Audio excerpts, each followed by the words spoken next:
The city of Bruges, the opening again as they play host for the 93rd edition of the Tour of Flanders, and dare I say it, the 20th time that we have brought you a video of this event from World Cycling Productions. We're getting old, Paul, but it's a great race. It is. It's a crazy race. This is not the Indy 500. This is the Super Bowl as far as I'm concerned. It's a crazy day of racing, and all of the Belgian fans will be out, hopefully, to support a Belgian winner. Yes, well, we'd like to support, and we don't mind showing our bias, an American winner. George Hincapie, rumour has it, is on good form. Yeah, George, I think, is prepared specifically for this week of racing, Tour of Flanders and Paris-Roubaix. And his team management and all of his teammates have told me, Phil, that he has got the best form of his career.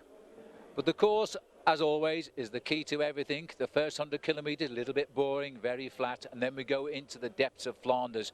All the little hills, which the Belgians call bergs. There's plenty of them, Paul. Just take us quickly through the profile. Well, as I always say, and people probably get a bit bored with me, because to me, the most important strategic part of the race is the Old Quaremont, the first big climb of the day, followed that up immediately by the Koppenberg, where a lot of riders may even find themselves walking because the climb is so steep. But it's the climbs at the end, I think, that scare everybody. The Mur de Grammont is a chilling climb where all of the fans will be trying to see if the decisive break is made. And then if you can't get clear there, of course, you can finish that off with the Bosberg. The Bosberg just before the finish, that's when you make your dash for home. But you know, there's so many riders could win this race. I'll give you a few names. Pizzato, last year's winner, Stein de Volle, Leif Hoster, 3-time second, never a winner. And maybe a new boy on the block. Well, he's not really new. He's brought up in Australia, Heinrich Hausler. He's on good form this year. Might be a big surprise today. Well, I'm off for a cup of tea now, and Paul's heading down to talk to the riders. See you in a minute. Well, George, I think the first question I need to ask you is that your preparation and lead up to the Tour of Flanders this year is not the same as it's been in years gone by. No, definitely not. I started quite early this season with Tour Down Under, and I was very happy with the way that race went and the feelings it gave me afterwards. So I decided this year to also skip Dupana and try to stay home and stay out of trouble in the lead up for Flanders and Roubaix. This is a very special race, I think, for you, a very special week for you, because you've always been super motivated by these two classics, the Tour of Flanders and Paris-Roubaix. Why is that? Well, this is basically what got me started in cycling, watching races like this, just to see the riders out there suffering, how hard it is. You know, to win one of these one day would be a dream come true. So I got to keep believing that it's possible, and I'm going to do everything I can to make it happen.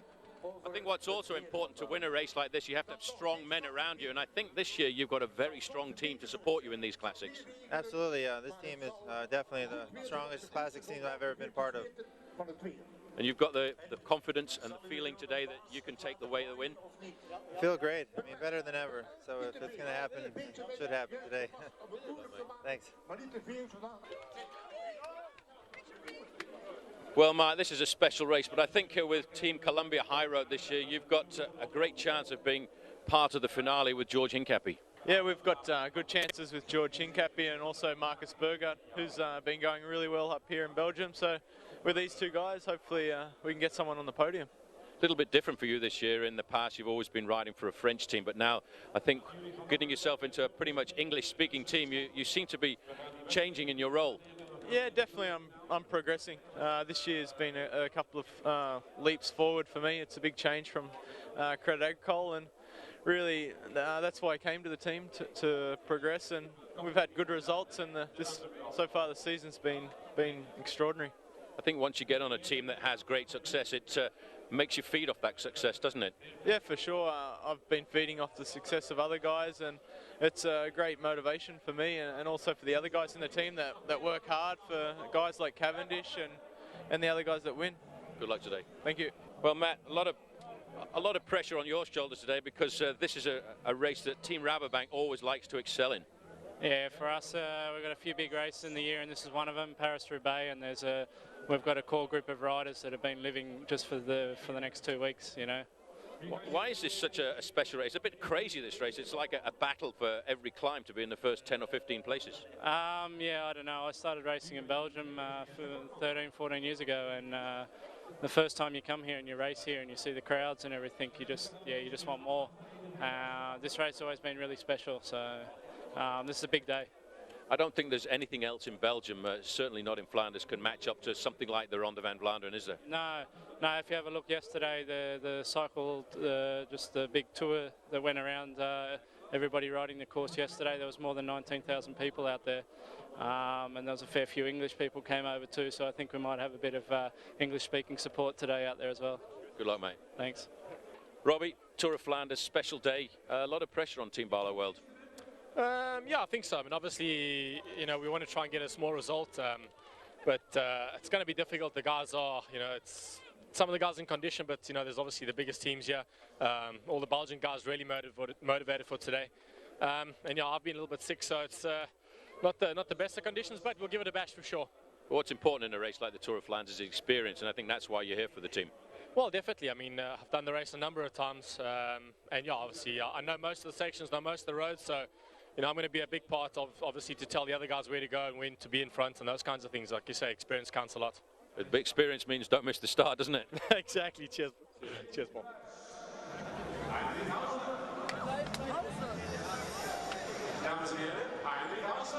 The Mayor of Bruges is set, he pulls the trigger, and at 9:45 local time this morning they've headed out onto the route, and very shortly we will catch up with live pictures. The flag being pulled in by the race organizer of the Tour of Flanders, Wim van Herweg, who's the race director, and immediately, and not surprisingly, Paul, plenty of attacking riding heading up towards Wetteren here. Well, everybody knows that the way the race unfolds here is it's nearly always an early morning breakaway, and that's what most of these Flemish riders will be looking to get themselves into, because they know that's the best way to start the climbs. First climb of the day, and that will be the climb of the Molenberg, 130 kilometers to go, and there's a small break off the front end of the main field. Serge Turgot, Kuczynski, Alexander Kuczynski, Philippe Meerhagen is in there as well, and they're facing up here, Phil, to the right-hand turn, which is the start, the first climb of the day, the Molenberg. So the Tour of Flanders now to join the action. This little breakaway has only just got away. In fact, it hasn't got a big lead. There is the statistics on the Molenberg. It's a 7% climb. Steepest part is 14.2%. The riders hitting these hills now at very high speed, and it's Turgot who's leading them over the top. Not much of an advantage, though, because there is the front end of the main field. In fact, we've had a very rapid start to the race here, Phil, because we weren't actually expecting to get to the Molenberg till about 1 o'clock. And so we're 10 minutes up on schedule. Obviously, a very fast first 100 kilometers of this race. Well, Paul, you know all about riding these cobblestones. I think the answer is try and stay in the middle and ride as hard as you can, right? You also notice the riders, the way they hold the handlebars. You shouldn't grip the handlebars too tight, and the ideal situation is just to rest the hands in the middle of the handlebars and allow the front end of the bike to try and find the smoothest ride over those cobbles. Well, Wim de Vogt is in that breakaway as well, but the four riders, there's been a lot of tentative escapes today, but for some reason the peloton, no matter how little the name of the rider who's attacked, they've chased everything down. And as you can see, they're riding just 19 seconds behind those four riders. Turgot, Kuczynski, Meerhagen and de Vogt are the four leaders. Francis de Jure at the front. Over on the right-hand side, that's Henrik Hausler, and he obviously is showing himself that he can ride at the front end of the bike race in these cobblestone sections. A lot of riders tipping him for a good ride here in the Ronde van Vlaanderen, but not far away from the front of the bike race either. In the blue and white jersey there is Tom Bonen. And Tom, I think today, Phil, is going to be very attentive in the latter part of the race, although there's some big names we'll be keeping a very close eye on, and men like, of course, his former teammate Pippo Pozzato. Yes, and Pozzato on form. Won a stage of the Depana 3-day just down the road from here on the coast, and he led that race for 2 days. He also won the other big race in the region, the Grand Prix E3. E3 is the number of the main highway through Belgium, and that's where the race takes its name. So he's having good form at the moment, and he's very confident. These four leaders now have prized about the biggest gap we've seen of the day, and it's still opening up. It's now 23 seconds for Sebastian Turgot, Alexander Kuczynski, Philippe Meerhagen and Wim de Vogt. They've got about 8 kilometers to go to the next climb of the day, and that will be the Wolvenberg, and that's a climb of around about 8% average gradient, although it does kick up to a maximum at 17.5%, so it is pretty steep. Paul, it's interesting that, isn't it, the way George has changed his whole attitude now, and he's changed his preparation. Why at such a late stage of his career, do you think? Well, I think actually a lot of it's to do with the influence of Alan Piper, his team manager, because I spoke to Alan Piper, who said he felt that this kind of preparation for George, being a little bit older, was required, because a race like the Tour of the 3 days of La Panne, you don't recover quite as quickly when you're an older rider. Well, you can see now the gap has stretched a little bit to 58 seconds. A good chance for the peloton to relax, Paul. I think the elastic has stretched at least for a moment here, because there's still a long way to go, and of course a lot of opportunity to attack ahead. It's a good time to attack. This is a long stretch of cobbles here, Phil. This is Kerkegata, and it's 3 kilometers long, a very long section of cobblestones. But after it, the riders have a very nasty climb. The second climb of the day, the Wolvenberg. As you can see, not too much wind here in the Flanders today, and the sun is finally starting to burn off that early morning fog. Not, I think, what a lot of the Flemish riders would regard as being the ideal weather conditions. They would have really preferred a lot of wind and a lot of rain. Well, as you can see, it really is looking like a very pleasant spring day in Belgium now. We were dense fog when we drove to the start this morning at around 7 o'clock, and the riders too having to be up early to eat before the start, which is a quarter to 10. And so awkward eating times for the riders when they're facing up to a long time in the saddle. Here's the breakaway. Just a reminder, Sebastian Turgot, Alexander Kuzinski, Philippe Meerhager and Wim de Vocht are the 4 riders who've got the biggest lead of the day so far. Looking at some of these faces, though, they're under pressure, these boys, and I don't know how long they're all going to last as a foursome. Kuzinski looking very strong there, Phil, in the lime green Liquigas jersey. I have to say he's enjoying these cobbles. You can see how difficult it is to ride the cobbles, because already Philippe Meerhager is in difficulty. He's having a hard time actually staying in contact with the tempo that is being put in there by Kuzinski. Yes, a bit surprised about that, because I thought he'd be more at home on the mountain bike terrain and the flatter roads, but a lot of successful mountain bikers have made the transfer to being good road cyclists. But these two are moving clear now, and it's Kuzinski who is doing all of the driving.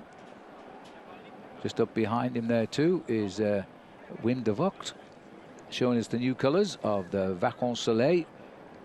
Also in the field, their leader today is the Australian rider Baden Cook, still back in the peloton. But they've got a split here at 123 kilometres left to ride. Remember, it's a 261 kilometre race today, but they're flying at the moment. Well, I think the main field, Phil, have turned it off a fraction, because they all realise that, as everybody states every year, the most important point, I think, for the start of the activities and the race in the Ronde van Vlaanderen is the Old Quaremont. That comes up at 180 kilometres into the race, and it's around about 15 kilometres from here.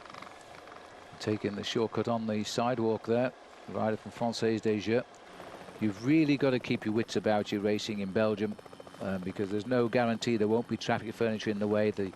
Normally it is against the law to ride on the highway on a bicycle in Belgium if there is a cycle path supplied, and so when you're training over here, that's where you have to ride. But on this sort of road, there are no cycle paths. Actually gave you a bit of duff information there, because I did my maths wrong for a change. Normally get it right. It's actually 40 kilometres from here to the start of the Old Quaremont. That's why I think the main field is taking it a little bit easier, because they will start to wind up around about 15 kilometres before the start of that climb. Well, these two have really buried themselves now, because that time gap has really shot up. Look, it's up to 1:44 now in just a few kilometres. The other two haven't given up hope here, because that's Turgot in the light blue jersey from Bouygues Telecom, and trying to keep up with him is Meerhager. Just closing off the tempo at the front end of the main field. It'll be interesting to see how Fabian Cancellara rides a little bit later on. Still struggling, Phil, to get over that nasty illness that struck him out of the Amgen Tour of California at the start of the season. Talking to some of our Swiss colleagues, they said he was having a hard time actually finding himself getting back into form. Well, he comes from Bern in Switzerland, and I should imagine that winter's still with them in that country, so it'll be hard to shake off at this time of the year. It can take a few weeks to get better, especially at this level of cycling, so I think he'd do better just to just keep his training miles in and wait for things to go right for him. Interestingly, it's Française des Jeux here, the French squad, who are doing a lot of the work here. They've got on form Sebastian Chavanel if it came to a sprint, which I very much doubt today. Always the surprise with Frédéric Guédon, and you never know what the Tasmanian rider Sulzberger will do. No, definitely, and let's not forget that Anthony Geslin just recently won himself a semi-classic here in Belgium, the Brabantse Pijl, or the Fresh Brabançon, and I think that will have given them an awful lot of confidence to come up here and battle on the Flemish roads. The French, by the way, have only ever won this race on 3 occasions, while Belgium have won it on 65 occasions, which I think shows you they're the kings of their own roads. Surprisingly enough, the Belgians are also the kings of Paris-Roubaix. which is up in a week's time, because I reckon it's the roads are so close to the same construction of roads here in the Flanders area. Got to be very motivated to ride races like this. The achteraan van de peloton, the back end of the main field, and you can already see these cobbles are starting to make one or two riders suffer. These two riders from AG2R, you see, they think the rider just in front there who wears number 77, you can see the difficulty that he's got there, Phil, is actually riding fluidly on the cobblestones. You have to be able to ride over the cobbles with strength, but also a combination of suppleness. Minute 47, first time we've seen a slight reversal there to a minute 46, the gap to the 4 leaders. It's hurting at the back of that peloton now, and the pressure will stay on all of the way. Alexander Kuzinski setting the pace. Well, he's not just at the moment. He's slipped in behind Wim de Vogt, who is right up there. Paul, you were saying that a lot of people fancy Wim de Vogt today. Why is that? Well, a lot of people have said that he's got pretty good form coming on to this season. This is not the way to win the Tour of Flanders, though, because this is very much more like a publicity breakaway for the riders we're concerned about here. But a lot of riders have said that he's riding in good form, and that was shown very early on at the back here. There's a problem for Cervelo test team. Well, it's trying to straighten his handlebars out there. It looks to me as though it's not Hausler. It's Heinrich Hausler, that. You can always tell by his long hair, which he has two-tone at the moment, as he moves back on. He was saying at the start how he said he'd never felt so nervous in his life, because I think a lot of people have put a lot of pressure on him today to try and see if he can win it. There he is. Well, there was a little crash at the side of the road. A crash, as the French would say, chute sans difficulté. But the difficulty there, I think, is the fact that he just twisted his brake levers a little bit. And the paparazzi there trying to get a photograph of him. And stopping him, Watson. blocking his route out of town. Won't go down too well. Minute 36, the gap returning now a little bit, as we're looking here at riders who are getting themselves hopefully back to the peloton. That's Manuel Quinziato, who is in this group here, and also Pablo Urtasun, which is one of the Euskaltel Euskadi riders in the orange jersey there. But I think the pressure hurt a few boys then. That was the real sting in the tail of the Tour de Flanders. And this is a big problem, actually, Phil, for Hausler, because at a time like this, there are riders getting dropped, and so there'll be gaps in the team cars, and that's the difficult thing about a race like the Tour of Flanders. If you have an incident at the wrong time, the fact is many riders getting left behind can make it a big gap before you can get up to the main field again. Well, there's your example. Just look at this now as the cars are having to slow down here. They're well aware the riders are coming back, but it's total chaos here. The adrenaline's pumping too for these riders.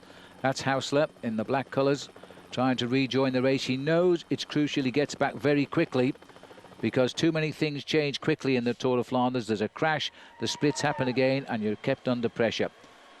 120 kilometers to go here now as we continue with these two leaders onto the Wolvenberg. 7.9% with a maximum gradient of 17.3. That's a very steep kick in the middle of this climb.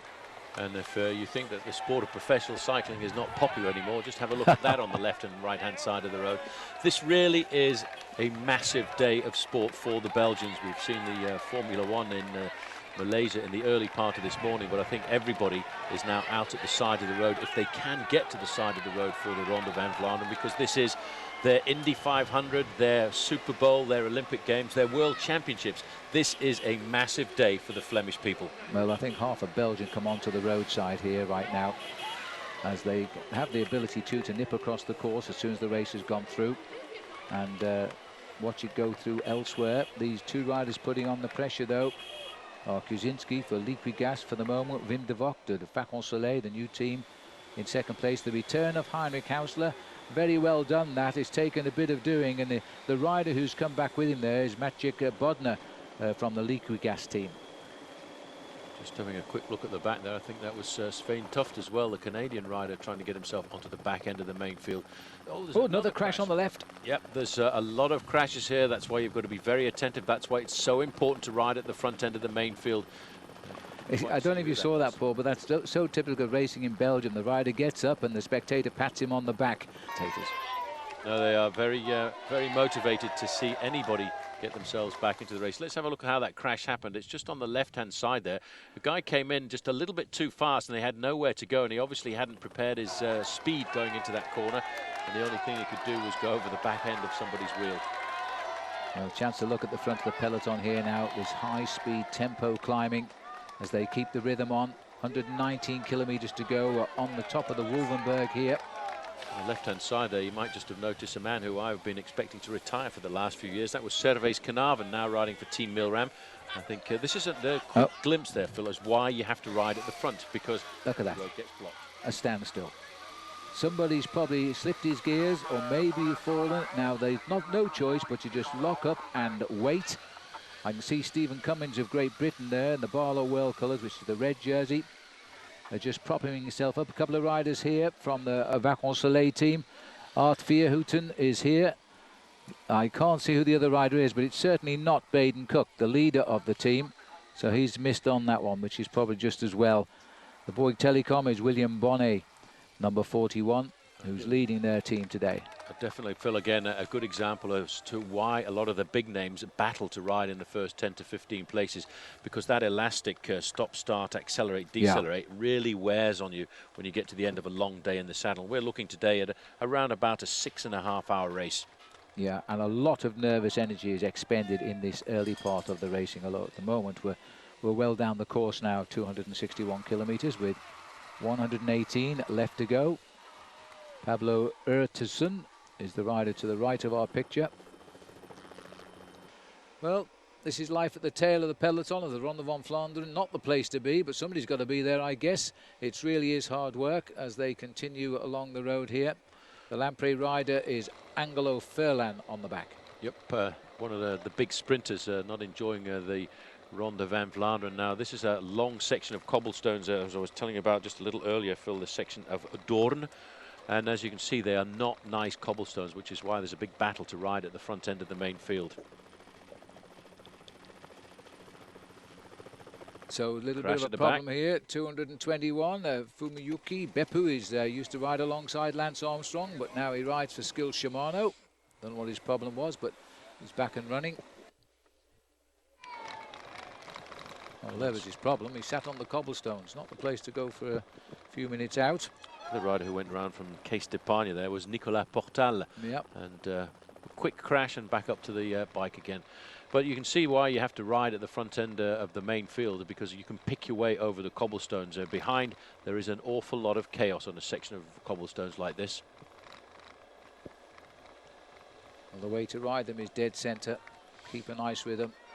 At least you get a chance to see where the pitfalls are. But if you slip off those little shoulders into the grass, different levels of road there, catch you the small wheels and down you go. See the teams that are taking a fair amount of attention. And despite the fact that the Swiss commentator was saying that Fabian Cancellara was not in fine form, he's riding up at the front end of the main field here, obviously using his knowledge and skill. Rider there from Lambau credit. He's got a flat back tyre, I think. And he may have just clipped it there. The Astana rider there was Benjamin Noval. And the rider there is David Boucher. He was on the attack a couple of years ago in the Ronde van Vlaanderen, but he's going to have to wait probably a good couple of minutes before his team car comes up there to change his wheel. Yeah, you can see the organisation. Interesting to note that already moving to the front were 2 or 3 riders from Team Saxo Bank. Katusha very present at the front end of the main field, but never very far away, Phil. Riders from Quick Step. Yes, Quick Step will be feeling they've got the situation under control at the moment. Here we are now. Well, it should be the back of the peloton. We're actually picking through the riders who are being dropped by the peloton now. And the latest man to go into trouble, surprisingly, is Bjorn Lokemans here, because he's going quite well. But he was involved in a little crash earlier on in the race, and I think that's obviously might still be shaking coming him up back a bit. It doesn't look like a man coming back to me. He's catching up 1 or 2 riders who are getting shelled out. That is Marcus Eichler there from Team Milram. Yeah. He's not going to give up. Yeah, that's a bit of a surprise. But Robbie also said to me before the start of the race that he had a little bit of a chest infection, and he didn't feel that this was going to be his Tour of Flanders this year.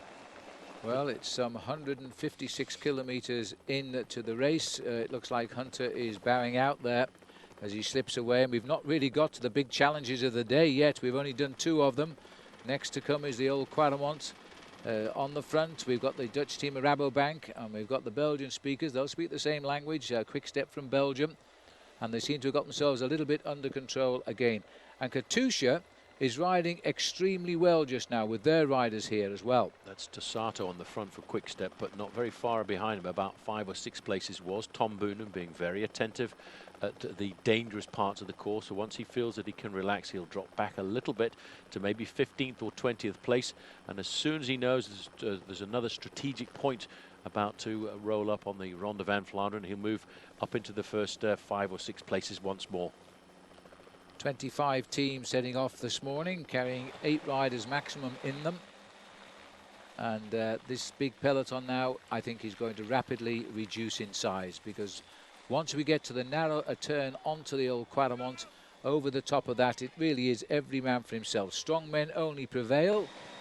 The boys at the back who are dangling and fighting just to hang on will be history very, very shortly, I feel. And it looks to me as though the Spanish rider here, which is Aitor Galdos, who's not too interested in helping out in the chase back just now.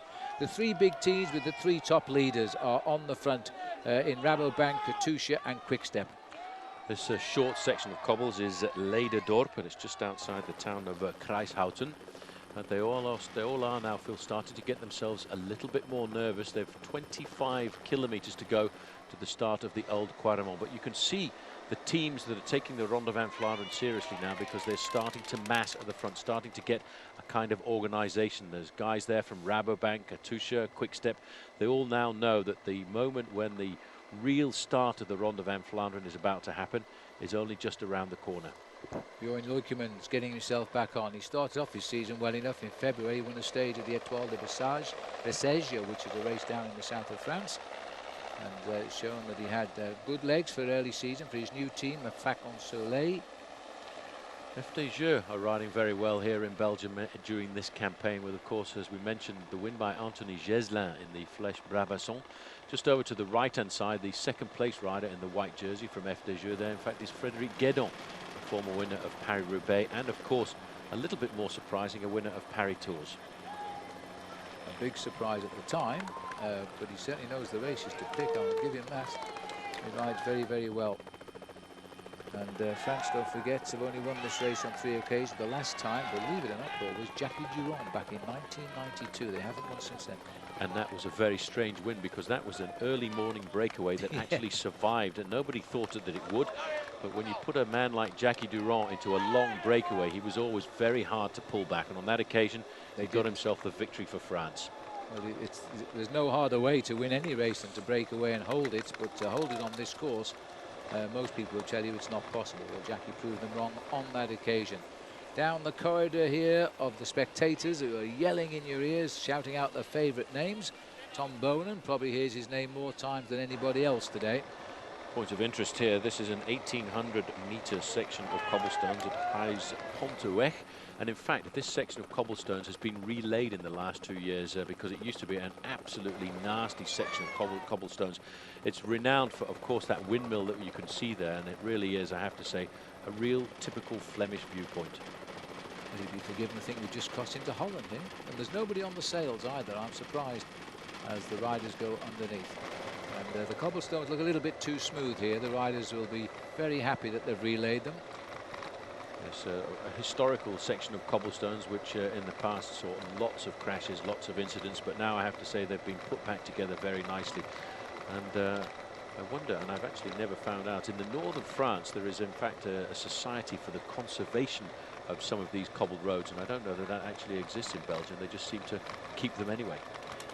Well, they're very hard wearing, let's face it. A bit unkind on the bicycle wheels, but that makes the very nature of this country for cycling. This is the place that many, many cyclists from all over the world come to try and earn their first professional contract. These boys are at the top of their profession at the moment, of their profession rather, as the crowd watch there. Very obedient, very nice, cheering the peloton through. 2:32 at 103 kilometers from the finish. We're not seeing too much of the leaders, but I think the direction is right to show us these pictures.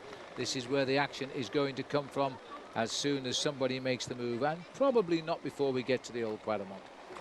The 2 chasers, by the way, Phil, have just been informed that they're 1 minute and 10 seconds behind the 2 leaders.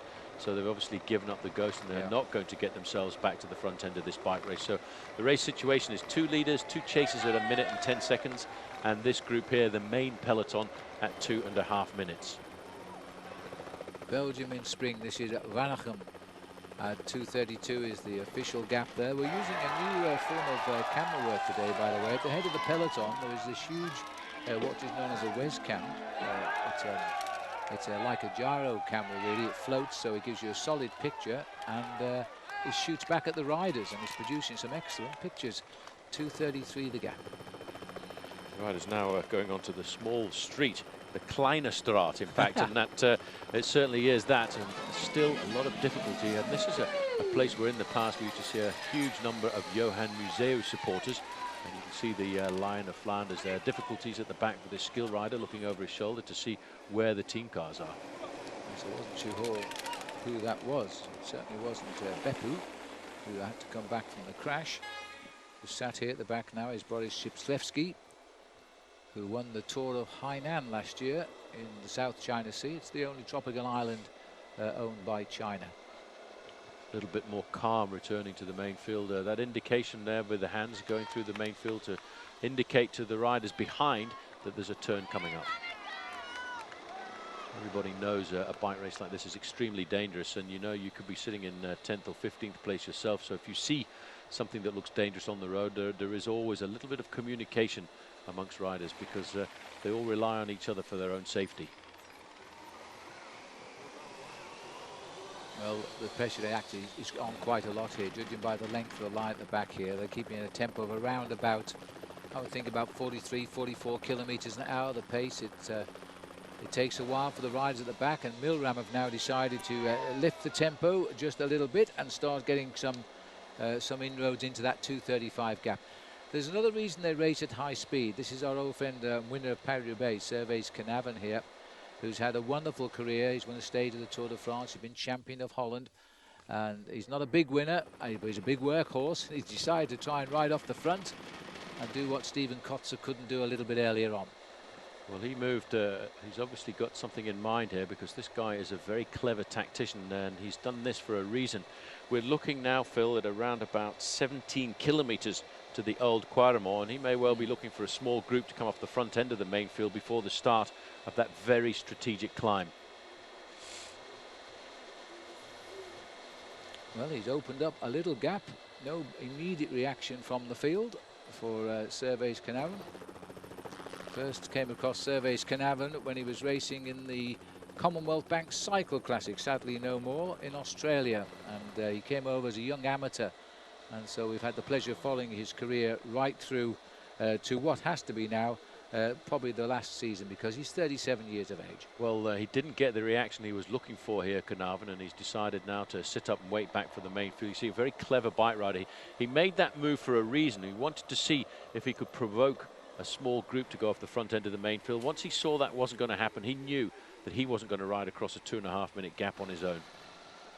Well, he's a sensible boy, because he's still looking at 100 kilometers here to the finish, and they're not going to hold off this field right now, and they knew that as well. Team Milram taking him away from the Columbia High Road team of last year. He hasn't won a race, in fact. He's only won one race since 2005, so Big George as well, moving up onto the team on the wheels of his teammate Mark Renshaw in there as well.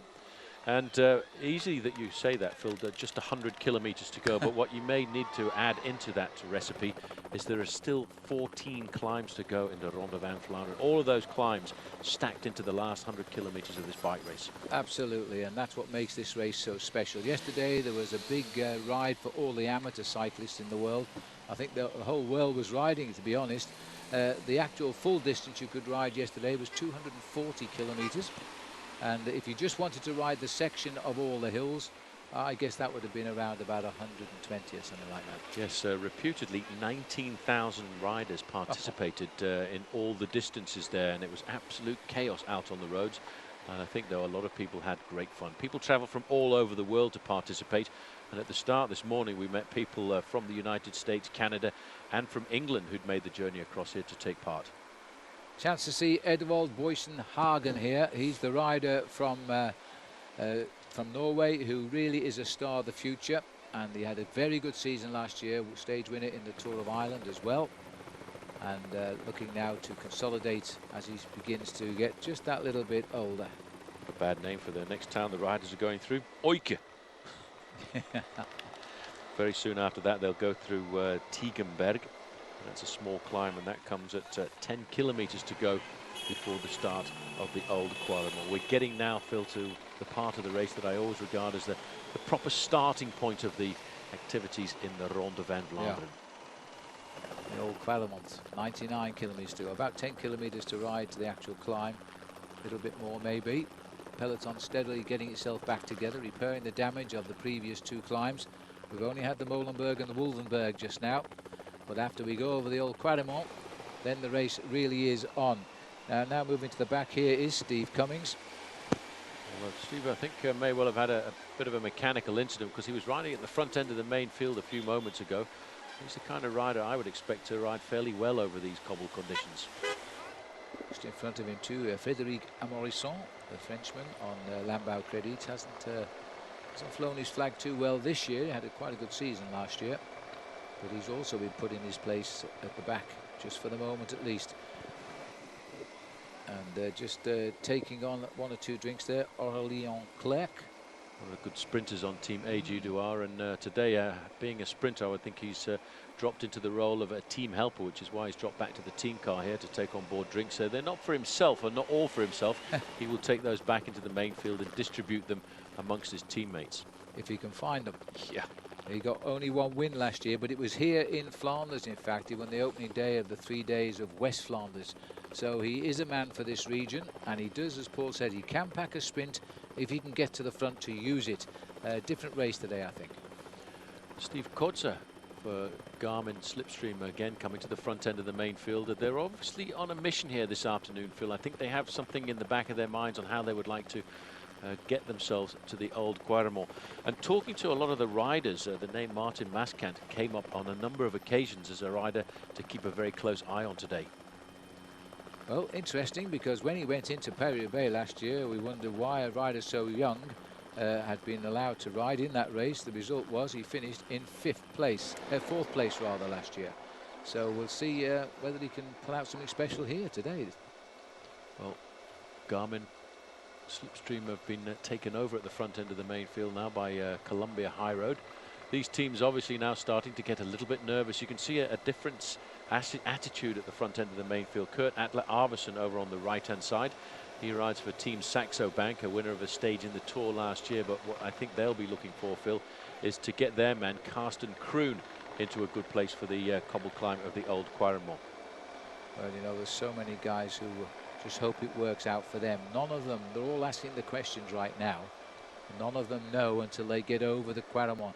But you see how the tempo has picked up, and that's for one reason now, to stop anybody behind finding the strength or position to come up to the front. It's every man for himself. The strong men now racing towards the turn. Well, Kuczynski and Wim de Vocht, but you can see the speed in the main field has had a move on the time, because we're now down to 2 minutes and 8 seconds, and only just about 20 seconds in front of the main field, in fact, are the two riders who were with this group in the early part of the event. Yeah. See, as we watch these pictures, they're now telling us the peloton's dropped back to 2:18 over the field. We have the privilege of hearing what the race referees are saying out on the course at the moment. And these two are still only split by about half a minute or so, but I don't think that they're going to come back together as a foursome. And how long will they stay away? Well, these two riders are thinking about one thing, and that's surviving to the Older Quaremont. There they won't have to battle, they won't have to fight to get themselves into an ideal position for the steep part of the climb, and they'll be able to, I think they will survive until that point, and then they'll see the main field starting to eat very rapidly into their advantage. De Vocht getting himself concentrated now, trying to get to his new team Vacances Soleil. Some good publicity at the front end of the bike race, and for a lot of the smaller teams, it's an event like this where they can almost pay for the year's budget in a 2-hour breakaway. Absolutely, but I must confess there's a finer way to spend a holiday in the sunshine than riding in the lead in the Tour of Flanders, I would think. But it is a beautiful day now. Temperatures are making it perfect for bicycle racing, because it's not too hot, of course. It was in fact quite chilly this morning. In Celsius, it was only around 5 degrees at the start of the day, which was only up around 40 degrees Fahrenheit. But it's certainly warmed up nicely now. Perfect conditions for the Tour of Flanders today. Some will be disappointed, of course, because a lot of the spectators love the rain, the mud, and to see lots of crashes. Well, not always nice things, although they do look spectacular on television. These boys have been together now since they got clear, which was just before they arrived on the Molenberg at around 130 kilometers to go. So they've been out in front now for around about 40-45 kilometers. Clearly they weren't happy with the work rate of Philip Meerhager and Sebastian Turgot, so they got rid of them. They're now 2:10 behind. In fact, indicating on the picture there that they've now swept up the two chasers. So there's only two leaders and the peloton at 2:10. Last year's winner stripping off for action, Stein de Volder. As you can see, he's wearing the bands on his jersey there as a former Belgian national champion. In fact, he won the Ronde van Vlaanderen in the jersey of the Belgian national champion, something that I think was very special to him. Oh, I can't think of anything better. If you're the champion of your country and you win the biggest bike race wearing the colours of your country, it was a special moment for sure. Most certainly. His teammate Tom Bonen will be looking to try and win this race for a third time. I think Bonen, Phil, has got something very special in store for us here this afternoon, because he's changed his approach to racing. He doesn't race after every individual win that's available to him. I think he's now decided that if he wants to win big events, he's got to pick and choose what his objectives are going to be during the season. Well, these two are concentrating well right now. They've got a good rhythm. It'll be a while before they get brought back. You know, maybe they'll hope for just a small group to reach them. Maybe they'll have the strength to go with the lead group, and they might finish with a very good position on the day. As we go back to the rear of the field here now, and there's just sitting here and looking as though he's riding along quite well at the moment is number 141, which is the Colombian rider here, Boysenhagen, again looking for help. De Velde, he's still under 22 years of age, this young man, so he's got a terrific career ahead of him. I reckon he's a real serious star for the future, and he's a good man, I think, to have on that squad, because with riders like George Hincapie in the team, he can learn an awful lot about the sport of professional cycling, and he can serve his apprenticeship with George for a couple more years at least. Yeah, absolutely. He'll be 22 in May, Edwald Boysenhagen. It's amazing to think, Phil, that he is still that young, because it seems as if he's been around for an awful long time. He was very dominant in the under-23 section of the sport. Well, he's been a pro for 4 years. And he started with a small team in his home country, Maxbo Bianchi, but I think Team High Road made a great catch there. Well, this is the catch. Although our timekeeper said it had come before. This is it. These are live pictures. So there's the peloton, not exactly rushing at them at the moment. They've got the race pretty much the way they want it, I think, in the main field. They've got a small group of two riders off the front, hovering at around the 2-minute mark. But once this peloton, Phil, starts to speed up at the approach of the Old Quaremont, you'll see that gap come down quite possibly by at least a minute in 10 kilometers. 2:10, 94 kilometers to go. It's about 57 miles to race to the finish. So it's up to these boys now. The return of last year's winner, proudly wearing number 1, Stein de Volder. He's a very confident man to ride this far down the peloton as we approach the Old Quaremont, I must say. Going to be some interesting tactics, I think, later on for Quick-Step, because as far as I can make out, they've got 3 men who are probably on equal footing as leaders of the team at the start of the day. De Volder with Bonen, and Sylvain Chavanel, I would have to say, could take advantage of the rivalry of a lot of riders, keeping a close eye on Tom Bonen. Well, if you can build a rider for the classics like this race, then that team certainly has done just that. Tom Bonen will go in as the protected rider for sure, and I think the way Stein de Volder is riding is indicating to us he's not dreaming of a victory again this year. These are the two leaders still tapping out the rhythm out front. Alex Kuzinski is the man at the back, and Wim de Vogt is the one setting the pace. Just getting down to the job in hand. They will share the pacemaking. They're going to create an allegiance for as long as they can. They will have to work together to keep their advantage up at the 2 minutes and 10-second mark. And again, Steve Kodzer coming up, trying to ride off the front end of this group. And I have to say, I'm not quite convinced, Phil, as to why he's doing this right now. It's almost as if he's trying to incite a riot in the back of the peloton and maybe get somebody to try and do it. So we're just looking here now at Kotze trying his little passes on his knees there. I think that's just a little protection for warmth as he's trying to, I know a little bit of trouble with first. Is that Saul Hussoff who stopped there? Didn't quite get him, but it's a Cervelo rider. Yep. This happens all the time. Just checking out who that is who has the problem. No, it is Saul Hussoff, yeah. Front wheel puncture. And you see, just watch if we can have a look at this. He's taking the time. He's a real seasoned pro here, Phil. He knows it's not a fast flattening tyre. He's seen that slowing down, so he's decided to change it at a moment in the race where he realizes it's not too strategic. Well, he's on form. He started to develop his form in the Tour of California, and he now has really done well when he came back into Europe. He won the first big race of the year here in Belgium, the Het Nieuwsblad People's Race, I guess we call it. And now he would love to win this, because Norway has never won this event. In fact, there's only 8 nations ever triumphed in this event, and Norway isn't one of them. But the Scandinavian rivals, Denmark, they do have a win on with Rolf Sorensen back in 1997. Garmin Slipstream have got their man Steve Koza off the front, and I have a feeling this time, Phil, they're going to allow him a little bit of freedom before we get to the Old Quaremont. But just finishing off what you were saying there about Thor Hushovd, I've been very impressed by Team Cervelo test team this year. It's a brand new team on the block, been completely and utterly put together this season, and yet they've had already a fair amount of success. It's Roger Hammond here, stretching out his legs, waiting for the return of the captain. He's looking over his shoulder to see where Hushovd is, then they go and help him back on.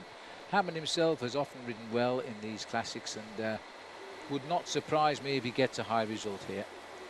Well, it depends on the responsibilities he has to put in a little bit later on, because Team Cervelo test team, I think, have got 2 cards for a possible victory. Of course, Thor Hushovd is a strong man you can always count on, but everyone is talking about Henrik Hausler, who I've always regarded myself really pretty much as a sprinter, although he feels extremely confident about his chances here in the Ronde van Vlaanderen, and pushed this morning as to what his tactics were going to be on the race today. He was very, very coy and wouldn't even answer any of the questions about how he was going to race here this afternoon. I think he's also got somewhat of a plan up his sleeve. Well, the team's come back to help. There's another ride just dropped on the right there. He comes back into the picture now. That is Hausler. Yeah, that's Hausler's had troubles of his own today, but he's now back up, and Hushovd's there, and Hammond will see them safely up the peloton. Meanwhile, up front, Steven Kotze here continues now to try, for the second time that we know of, to ride away from the peloton in the Ronde van Vlaanderen. They've given him his head a little bit here, as the gap is now 2:08. For a while, though, Phil, because I tell you one thing, we are obviously about 10 kilometers away from the Old Quaremont. They're going to start to pick up pace at the front end of the main field, and you'll see a lot of riders trying to battle into the first 10 or 15 places. More help at hand there. The rider with his hand up here. Got a flat back tyre. And you see, watch how these riders, they don't panic. They don't care about what's happening to the wheel here. They'll ride along on the rim until the moment when all of a sudden they see the team manager right up behind them.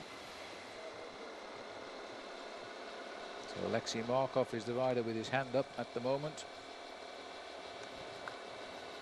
He'll get service very rapidly, because the pelotons come all together now, which means the team cars will have got themselves into some regular order at the back.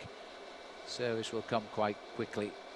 This is Roy Curvers here trying to get off the front for Skill Shimano. These are a last-minute attacks, Phil, I think, to try and take advantage of the slight lull in the main field before the Older Quaremont. We've just been through the small town of Anzegem, and we're not too far away from Tighem. Then after that it'll be Kerkhoff, and then the Oude Quaremont, the Old Quaremont. That's around about 9 kilometers from here. 2 riders up front, Kuzinski and Wim de Vocht are the 2 leaders at the moment. Being chased now by Steven Kotze and Roy Curvers. That's better for Kotze now. Chance to take a drink, and got a bit of help. Now, can he get away from them?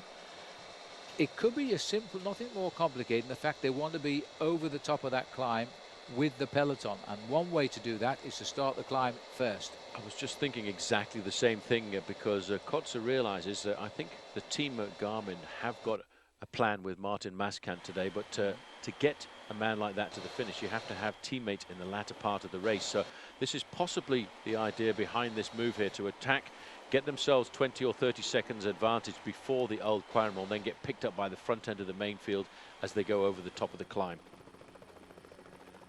Well, you can see a little bit of the mist still lingering in the Flanders hillside here. It was dense fog at between 7 and 9 o'clock this morning out in the country. Visibility was down to about 300 or 400 yards, no more than that. It's clearing away now as the sun has got through basically everywhere around Flanders today. Beautiful dry roads. We're into Tighem, And the peloton moving pretty rapidly down through the avenue of trees just now. 2:07, the gap continuing to come down towards that 2-minute mark. The peloton not looking anything like the size it was, although it's still a big group down there. But I think after the Quaremont, it's going to be a totally different race. I see how dangerous it is, this bike racing. You see those signs at the side of the road. There will be a few yelps of watch out as they come into town, with riders jumping left and right onto the pavement to try and move up the outside of the main field. We're now going along the Varentestraat. This is a 2-kilometer section of cobblestones. Again, pretty nice cobblestones, freshly relaid in the last couple of seasons. But when the main field comes here, Phil, we'll be seeing the speed in the peloton jump from 40 kilometers an hour to 50 kilometers now, because they'll try and get themselves a first little sort out. Well, these boys are wise. They're not swapping turns too much. They're doing big stints on the front, which is the way to keep your rhythm and gives the other rider a good chance of a few deep breaths. And then, as you see there, Kuzinski swings out and lets Wim de Vogt go through. But in fact, de Vogt has gone through without easing off the pedals a bit there, and he's rather distanced Kuzinski, who went far too wide. I think he was out of control, quite frankly, just then. Yeah, I think he went into that corner just a little bit too quickly and wasn't quite convinced that he was going to get round it. A bit of panic, but Kuzinski has seemed fairly strong for me, and I would say Wim de Vogt will wait for him to get back onto his wheel. So Alexander Kuzinski recovers from a tricky moment. It's a horrible feeling when you suddenly go into these cobble bends and realise you're not going to come out the other side quite as you planned it. Somebody trying to take advantage of the bicycle path on the left-hand side of the road as a way of moving to the front end of the main field. I know, I think going down here in a little while, Phil, we'll also see a lot of the riders using that smooth piece of pavement over on the left-hand side. Anything's legal in Belgium in a bike race like this, but it can be extremely dangerous, because very often in the middle, between the road and the bike path, you see a lot of cars parked. Look at this now. This is almost like a bunch sprint now. They know that they want to get into that section of cobblestones. They know it's coming. Bang, there it is. Absolutely. They're flat out. They can't go any quicker because they want to hold position for the cobbles. And Francais Jaeger won that battle here now, and they hit those cobbles at probably about 30 miles an hour, I think. You can see the sun now throwing shadow on the road. That itself can be a hazard when you're on cobblestones, because it gives you these psychedelic effects, and you start braking for things that aren't really there. There's a problem at the back. This was here. Just before the section of cobblestones. I would guess that was Fletcher having a problem, because to change as quickly as that there, Phil, they obviously realised they were coming to a strategic point, and one of the teammates of Fletcher just moved across and passed his wheel to his teammate. There's Martin Jalingi, who was the rider on the right of the road. I'll go with you on Fletcher, but I'm not sure who it was. But that would be the reason for him stopping so quickly. I quite agree, because Fletcher's the only Spanish cyclist ever to podium in this event. And he finished third way back now. Well, not way back, last year he was third. And that was a big moment for him. Well, achteraan van de peloton, that's not where you want to be on a cobbled section like this. And I have to say that Juan Antonio Fletcher, if it was him with that incident, he's going to have to get himself back into the front end of this main field very, very quickly. There at the front, we can see a lot of work being done by Landbau Krediet, but still Tossato over on the right-hand side, and never very far away from him is the big man, former world champion Tom Boonen. He's sitting just on the left in the blue and white jersey with the rainbow bands around his sleeves. He's very attentive on sections like this. Steve Cotter off to the right now as he's trying to hold position. He's doing well to ride on that cycle path. But it's all your own work out there, and he's quickly got back into the body of the field to get some break. As we leave Ansergem, the Landbau Krediet rider here working very hard, although he's giving away a lot of effort. He's in the best position just now, because this is the sort of situation at the back of the race as they all try to repair the damage. Once you lose the wheel on a section of cobblestones like this, it's very difficult to pull it back. The rider just in front there from Team Lampre is Marcin Sapa, and although he's not wearing the national jersey, in fact he's wearing his national champions jersey, not the Lampre squad. This is the place to be, at the front end of the pack. And I have to say, Phil, FDJ are doing a sterling ride here this afternoon, because they're always at the front end of the main field, but you can now see there are nearly always 5 or 6 riders from Quick-Step in the front end of the main field. Well, Sapa's gone wide here, and he sought the outside section there. I think that's Svein Tuft also trying to hang on from Garmin there, as Sapa gets back onto his wheel. There's a few supporters in town today for the Canadian cyclist. The flag was out this morning in the square. Look at that dodgy Now, see, corner. that's the old tricky one, because those central sort of placards there are unsighted to a lot of these riders. Oh, and there's a crash coming off the cobblestones. See a little lip on the cobblestones. And I'm not sure who it was who went down, but we might get through this tree and have a look. Oh, there we are. It's a skill boy. Yeah, one of Not the so riders. skilled right now. Yeah, not so skilled. That was Floris Gusinen.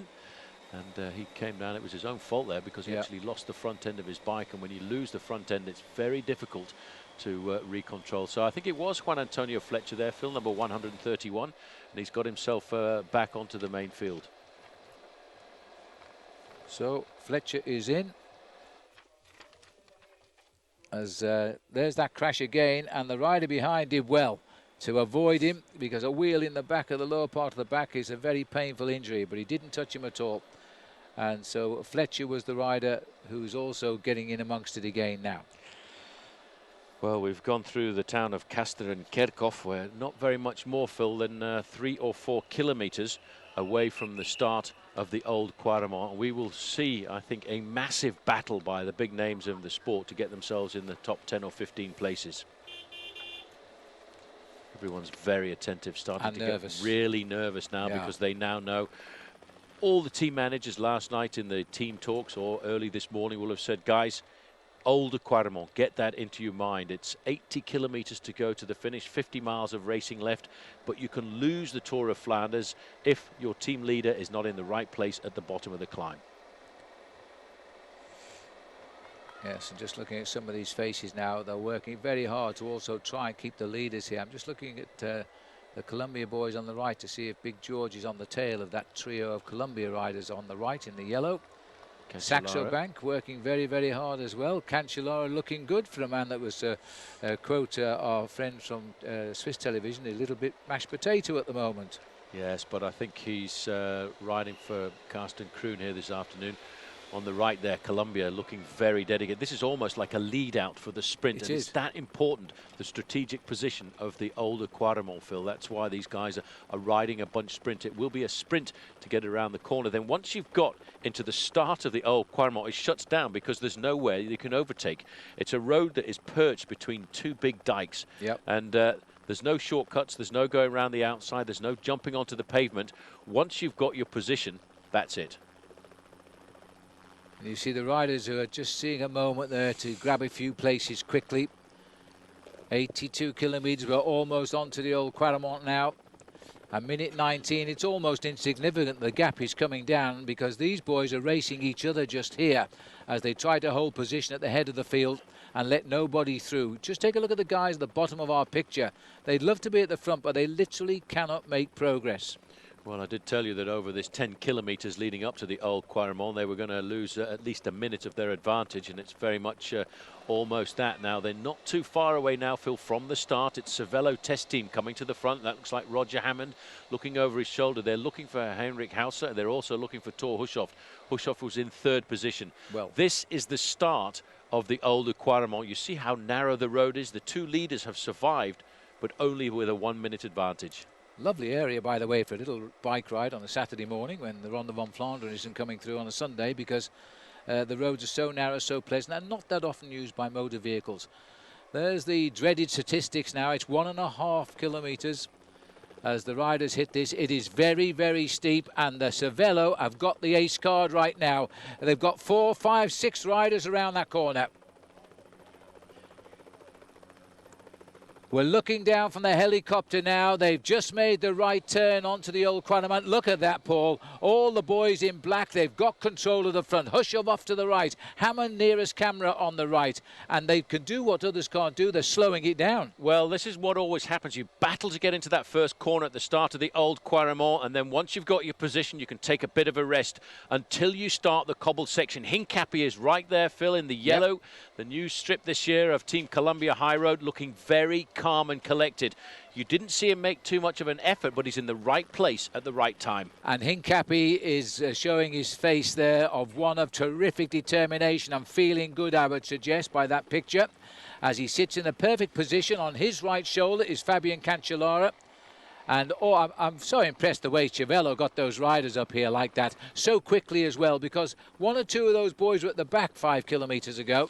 Yep, I have to say this is a team that has really gelled well together this season. That's a very difficult thing to do as well. This is the steepest part of the old Aquarimont, but I'd have to say not necessarily the hardest part, because I've always found that the hardest part of this climb is straight over the top. These are the two leaders here at the moment, part of the early morning breakaway, and they've got themselves an advantage of a minute at the moment, Phil, but that's not very much considering the speed of the bunch behind.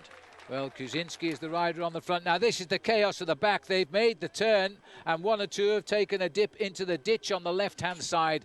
As the riders here, we can see that again now, because we were with the leaders when it happened. There they go, forced literally off the road and into the ditch, and everybody has to wait. This is why the strong men race at the front and hold position, because they know this is going to happen at the back. Look at this. It's all calm and ecstasy at the front. It's all pleasurable at the front end of the main field, but it was a battle to get there. Risks had to be taken to get into the first 10 or 15 places.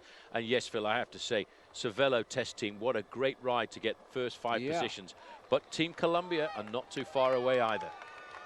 Team Columbia equally have ridden well today. They were the year's team last year, and the situation now is that they are looking good again for this big season here as well. Changed their team racing colours to yellow and white, and just watching here now, this doesn't look very steep from our camera, but it is, believe me, it is a hard climb. They only allow so many spectators down here because they get too many, they can't find the road as they make their way up into the steeper section. The gap a minute 14, but again, these two riders aren't the quarry just now. It's all about holding position in the peloton. This is the town square of the little town of Hamlet, of Quaremont. And once they go through that town square, it actually continues in a false flat. And with the wind that comes across these barren fields here, that's what makes this climb so very difficult. Well, Roger Hammond, Heinrich Hausler, Thor Hushoft. These are the riders we've seen at the front for Cervelo. I think also up there too is Andreas Clear. Watching out for the other English rider in this event, Daniel Lloyd, who's riding this event for the first time. I wonder what he thinks of it now. Oh dear me, a little lock of the legs here, and this is Mikhail Ignatieff from Katusha, who's had enough on the climb, and a change of bikes at the back as well. Well, that was a Milram rider. It was Artur Gacek. I don't know who he was pushing though. It would have to be Cholak, I would think, because he's one of the team leaders for Milram. It's a race, and I've said this so many times, Phil, where you have to make sacrifices for your team on a day like this, because this is one of the strategic points of the Ronde van Vlaanderen. You can see the Lion of Flanders flags there. This is their World Cup. This is their World Championships. This is one of the biggest days of sport in Belgium. Little select group forming at the front, or is it the whole peloton? Because these boys at the front know that the race can be lost here, but it won't be won here. And so now they've done what they needed to do, get to the front, control the pace, keep the ride up the mountain or up the hill rather, as easy as possible, because there's still a lot more to come along the way. We're only 81 kilometers from the finish. You see them occasionally reach out and just squeeze their chest, and that's because they have a microphone there and they're talking back to the team management in the cars behind. And they're probably saying, yep, we've got 5 guys, we've got them all through to the front, we're controlling the pace. The manager behind will be telling him who is in difficulty at the back, who is not having a happy ride. And if they see a big star in trouble, they'll tell them to turn the pressure up a bit. Bonin is riding very well. He's in about 5th or 6th position, just being very attentive, just keeping a close eye on affairs, waiting to see if there's going to be any acceleration at this point. Usually in the Tour of Flanders, Phil, there is an acceleration on this part of the course, because with this flat part of the cobblestone tilting up just slightly to the top of the climb is where the race normally splits up, and then we have a setup for the dash down to the Koppenberg. Well, Cervelo is keeping a tempo here that will stop anybody coming up and join them right now. I'm amazed to see so many riders still sitting there in the group, but they've got themselves a very fast tempo. The crowd know exactly what they're looking at here in Belgium. They are as expert as any expert in the world of cycling. And as soon as they're all over the top, they'll be heading for those cars and heading across the countryside to the next climb. This is a mean tempo being dished out here by Cervelo test team. This is the top part of the Old Quaremont. They'll have a bit of respite. They've only got about 6 kilometers of smooth road before they start the Koppenberg, and that is a beast of a climb, and a lot of riders, Phil, I reckon, will see themselves walking on the Koppenberg, although fortunately today it's dry. Yes, once your wheels start spinning, you're in big trouble. This is Sapper here, who's in trouble for Lamprey, but he's doing well. He's hanging on in there.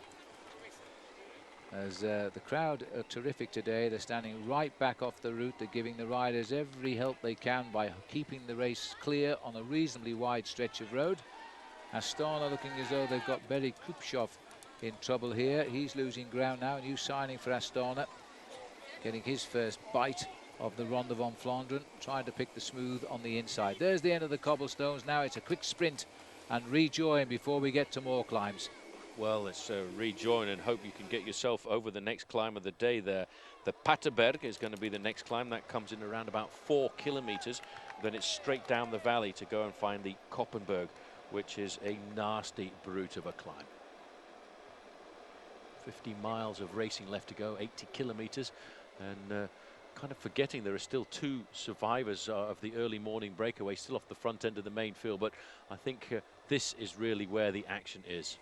Flag of Flanders, the black line of Flanders there. You see plenty of those flags today that were distributed to the crowd this morning. Not quite as big as that one, I must say. And the Belgian beer flowing well here, the land of the beer and French fries. But they don't like you calling them French fries because this is Belgium. So we'll just stick with chips. Let's stick with the Belgian frietjes. The Belgian frietjes, yeah. There's Bonen. Look at him just over on the left-hand side in the white and blue jersey. Very attentive team. Saxo Bank, you see there is a slight split after the top of the old Quaremont there, Phil, and that was because of the pressure of Team Cervelo test team. This is an interesting stretch of road. This road is called the Ronde van Vlaanderenstraat, the Tour of Flanders street, and it's just over the top of the old Quaremont. Yes, and there's a split in the peloton there caused by that climb and fast tempo riding. So we've got 2 races here at the moment. And now we can see where the weak link are. And it was someone right in the middle of the bunch opened the door. The result is an escape group here of maybe 25, 30 riders going clear at 79 kilometers. Now, if any of the big stars have missed this split, then they've got to chase now.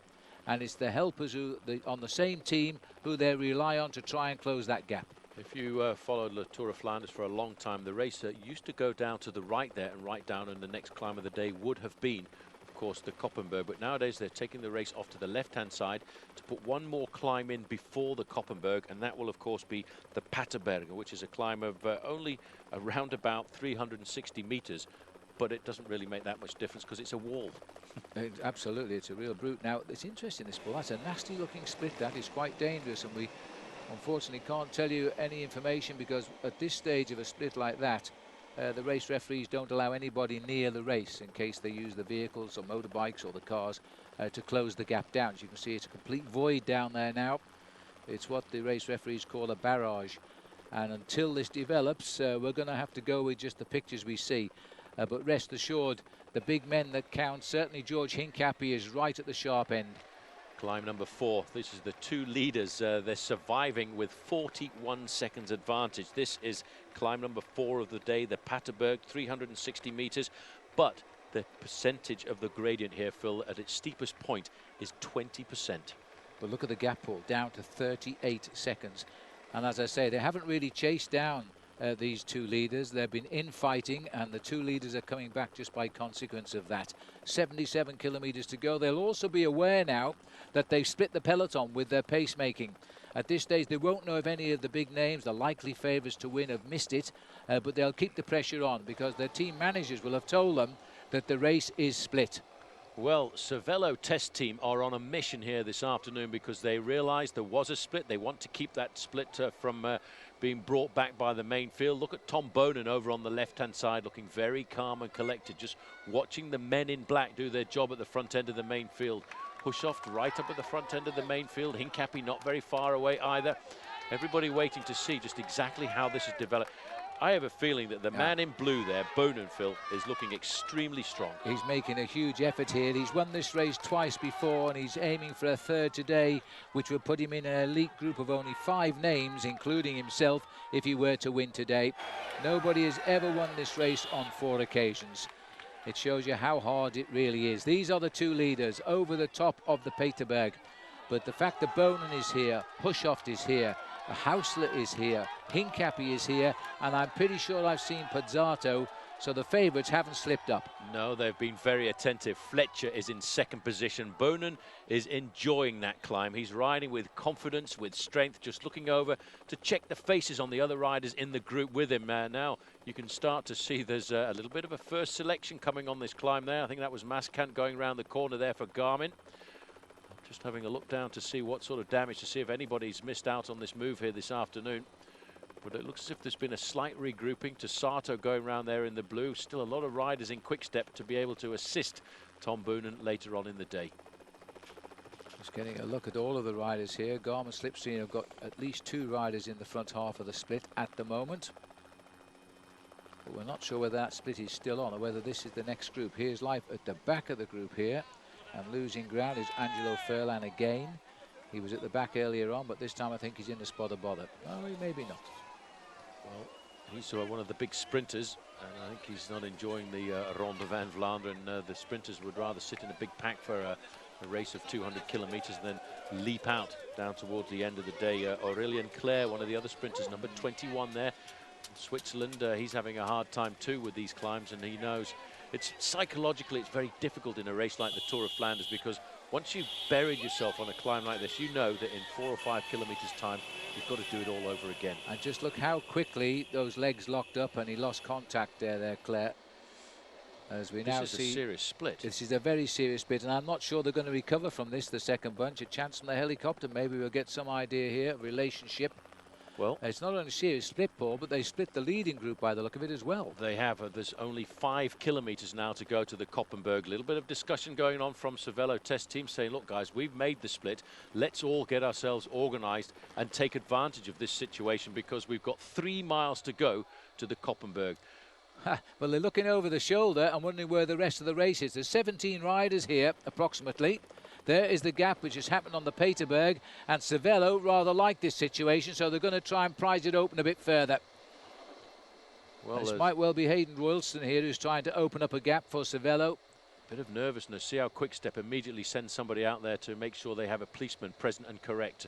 George Hincapie made the front end of that split there. He's with all of the big names of the Tour of Flanders here this afternoon. Tom Boonen looking over his shoulder to see what's happening. Sylvain Chavanel is the quick-step rider who came across that gap. Well, that is very, very interesting. Chavanel, I've never seen him happier. He moves across from French teams to a Belgian team this year, and he's finding the best form of his life. And he really is enjoying his racing here. And a Frenchman to do well in this race, well, it's nearly unheard of. Well, a Frenchman to be motivated by this race as well, I think, is extremely important. I think that's one of the main reasons why Sylvain Chavanel decided to leave the ease of being on a French team to come to a tough Belgian squad, because he felt that he was going a little bit further in his career and going to a team that could help him ride well in the one-day classics. 3 of them got together. 3 interesting riders here, especially with Chavanel has crossed the gap. Still looks a little bit bleak here in Flanders as spring is on the horizon today. We've got Quinziato is the Liquigas rider here in the lime green colours. He was in trouble earlier on, well, he's well recovered. And Daniel Lloyd, well, I did do him a disservice. I've never seen Daniel race on television before, but he's the Cervelo rider who's got up here, and hats off to him in his first Tour of Flanders. I don't think Sylvain Chavanel in the blue jersey is going to put too much effort into a breakaway like this, because he's in a very difficult tactical situation. He doesn't want to put too much pressure onto the shoulders of Tom Boonen and ride away in a group like this. But if he can take advantage of the situation, well, thank you very much, he'll grab it. Well, this is now the next stage of the Ronde van Vlaanderen tactic-wise. The 3 big teams have put big riders out front. It's up to the others to try and repair the damage. It looks as though the peloton is getting itself stitched up a little bit as these riders are chasing back. Remember, we're still heading down to the next climb of the day, which is after we've done our little trip around the Paterberg. Well, they're making their way to the Koppenberg, and that's not very much more than around about 2 kilometers away from here, and that's not going to take them more than 2 minutes to get there. General regrouping. All the riders who were dropped are starting to find their way back up to this group of big contenders. But a group of 6 riders, Phil, starting to form at the front at a point like this is always to be regarded as dangerous. Yes, hindsight's a wonderful thing. We'll see. They're saying it's Frédéric Guédon who's come up here now for Française de Jeu. There he is, just taking his helmet off, removing his hat and quickly putting it back on, because that's tantamount to disqualification if you remove your helmet. But he'll get away with that. There's one of the horses of Flanders here. Best view in the house, that. Could be Helen of Troy. Could be. In the breakaway. In the breakaway. The main field has shut off a fraction there. That, I think, Phil, when you look at the composition of that group with guys like Leif Hoste in it, is actually rather difficult. Somebody almost got themselves across there. That was used Postuma. He obviously didn't quite make the junction, so he's gone back. Yes, and just looking here, what we're looking at, that's Postuma. He's gone back with a flat tyre, I suspect. He went back pretty quickly. Yeah, unfortunately for him, I think he had that mechanical incident at a time when the race was split, so his team car is going to be behind the group behind him. That, again, you see, is one of the difficult things about the Tour of Flanders.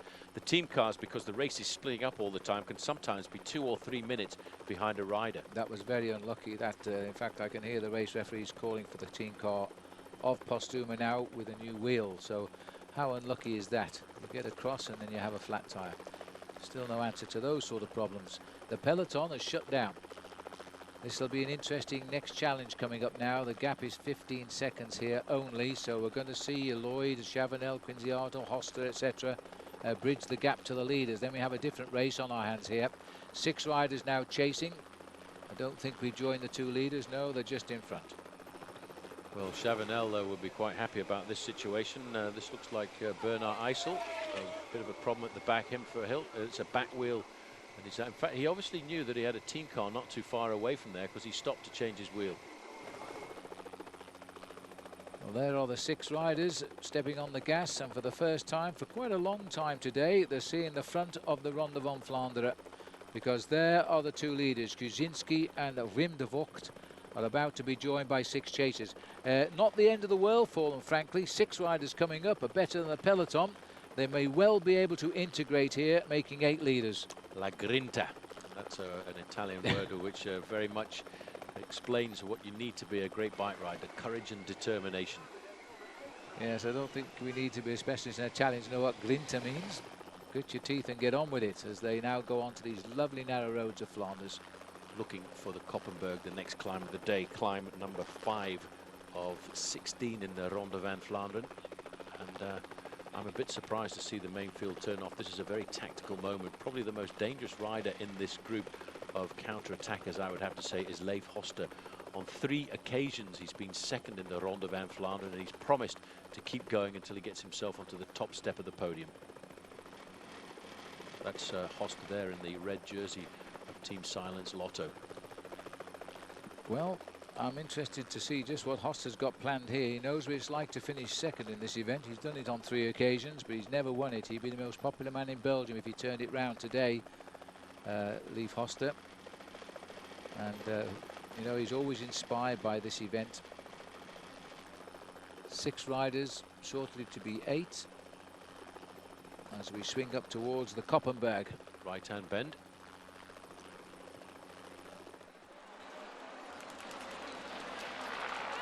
So we're now looking at the 2 leaders here as they begin the Koppenberg climb. They are still Alexander Kuzinski and Wim de Vogt, but they're only a handful of seconds ahead now of a group which has got away over the top of the Peterberg after the climb of the Old Quaremont. And there they are. There are 6 riders trying to get on terms. Among them is Daniel Lloyd of Cervelo, the British rider. Quinziato of Liquiga. Chavanel is in there. 3 times runner-up Leif Hoste. These are all part of that chase group. The peloton is only just behind them. This is one of the scariest climbs in the Ronde van Vlaanderen. It's only 600 meters long, but its average gradient is 12%, but it peaks out at 22%. And it really, on the camera here, Phil, is very difficult to explain just exactly how steep this climb is. But if you look at the way these guys... I think we know now with that shot. That is a nice shot. It just explains how difficult this climb is. It is a beast of a climb, and you can see by the style of these riders, they're struggling just to get up it. You see there that they're doing what we call ankling with their pedals. They're pushing the whole heel down towards the ground and driving those pedals around, but the move behind is bringing them up slowly but surely. 6 will now be 8 as we come to the top of the Koppenberg. 8 versus the rest. the survivors in effect. There's Daniel Lloyd, the UK rider, in the black, going through on the inside in his first ever Tour of Flanders. Tremendous piece of riding. And there also number 14 is Leif Hoster, 3-time second in this event. Well, Frédéric Guédon has got himself into this move, a very clever bike rider who for France won himself Paris-Roubaix. He won also the Great Paris Tours Classic, but there's a Frenchman taking up the lead here now in the blue and white jersey of Team Quick-Step, and that is Sylvain Chavanel. Moved across to Quick-Step during the winter transfer season because he wanted to have a solid team and a crack at trying to win himself some of these one-day classics, and he is looking very lean and mean. He's looking as good as I think we've ever seen him, Paul. His brother Sebastian also riding, but he's the sprinter. And Sylvain here is the man with the best credentials, I think, of the two. Check this out. Big Tom Bonan has seen that he doesn't like having a group of 6 or 8 riders off the front end of the main field. He loves these climbs. Look at the way he's all over his machine, up alongside him, former teammate Pipo Pozzato. Right on his wheel. There's Pozzato, also a big rival here, riding on the wheel of Tom Bonan. Interesting that Bonan's not respecting the fact he's got a teammate in that breakaway. He's got to try and get rid of this peloton. This is a huge move here by Bonan, a 2-time winner of the event. Coming along in 3rd place, Stein de Volder, another teammate. So Team Quick-Step are trying to smash this race apart. There's George Hincapie going through. Just looking there for George Hincapie too, who's passed through the picture as well. He's keeping an eye on affairs. He knows this is, again, not the situation where you can win the race, but you can lose it if you allow some of these big names to slip out of sight. And it looks like Pozzato's willing to help Tom Bonan right now. Looking down the line to see if we can see George. Fletcher going through there. This is a clever move by Pipo Pozzato, but it's also a pretty good tactical move by Team Quick-Step, because if they can get across the gap here, and let's not forget it's only about 20 or 30 seconds, Quick-Step could see themselves facing 3 men in the leading group. Fletcher is there in 4th position, just behind Stein de Volder. A little bit further back, I can just see the yellow jersey of Team High Road and George Hincapie. Well, the gap is, he's coming through the picture in this little group of riders. We just cut away from him now, but he's certainly there at the moment. And this is how hard it is. That was Boyson Hagen just gone through now. His young legs finding this climb very, very hurtful indeed. The peloton now going obviously slower than the boys over the top, and they have the hammer down. And it looks to me as though Pozzato and Bonan might be going across that gap themselves to those 8 leaders. Sadly for Just Postuma there, the rider from Rabobank, with that mechanical incident, he's right at the back end of the main field and maybe losing a big chance of riding well in the Ronde van Vlaanderen here this afternoon. Well, we've got 8 riders together. We know that Pozzato and Bonan are chasing. The crowd spotted Bonan. They went berserk as he went over the top of the climb here of the Koppenberg. This is the most famous climb of the Ronde van Vlaanderen. Not always the one that decides who wins it, though. But it certainly has, through the books, the history books over the 93 editions of this event, provided us with some tremendous entertainment. Most certainly, and it's a great climb that many part-time cyclists like to come out here and try, and somebody there is not too happy about the Koppenberg here this afternoon. And one of the riders, it's Cancellara, isn't it? Yeah. He has a problem with his bike. Well, there's a picture for you. The World Time Trial, Olympic Time Trial champion carrying his bike up the Koppenberg in the Ronde van Vlaanderen. And that was a playback. You probably worked that out for yourselves. Thank you very much for that.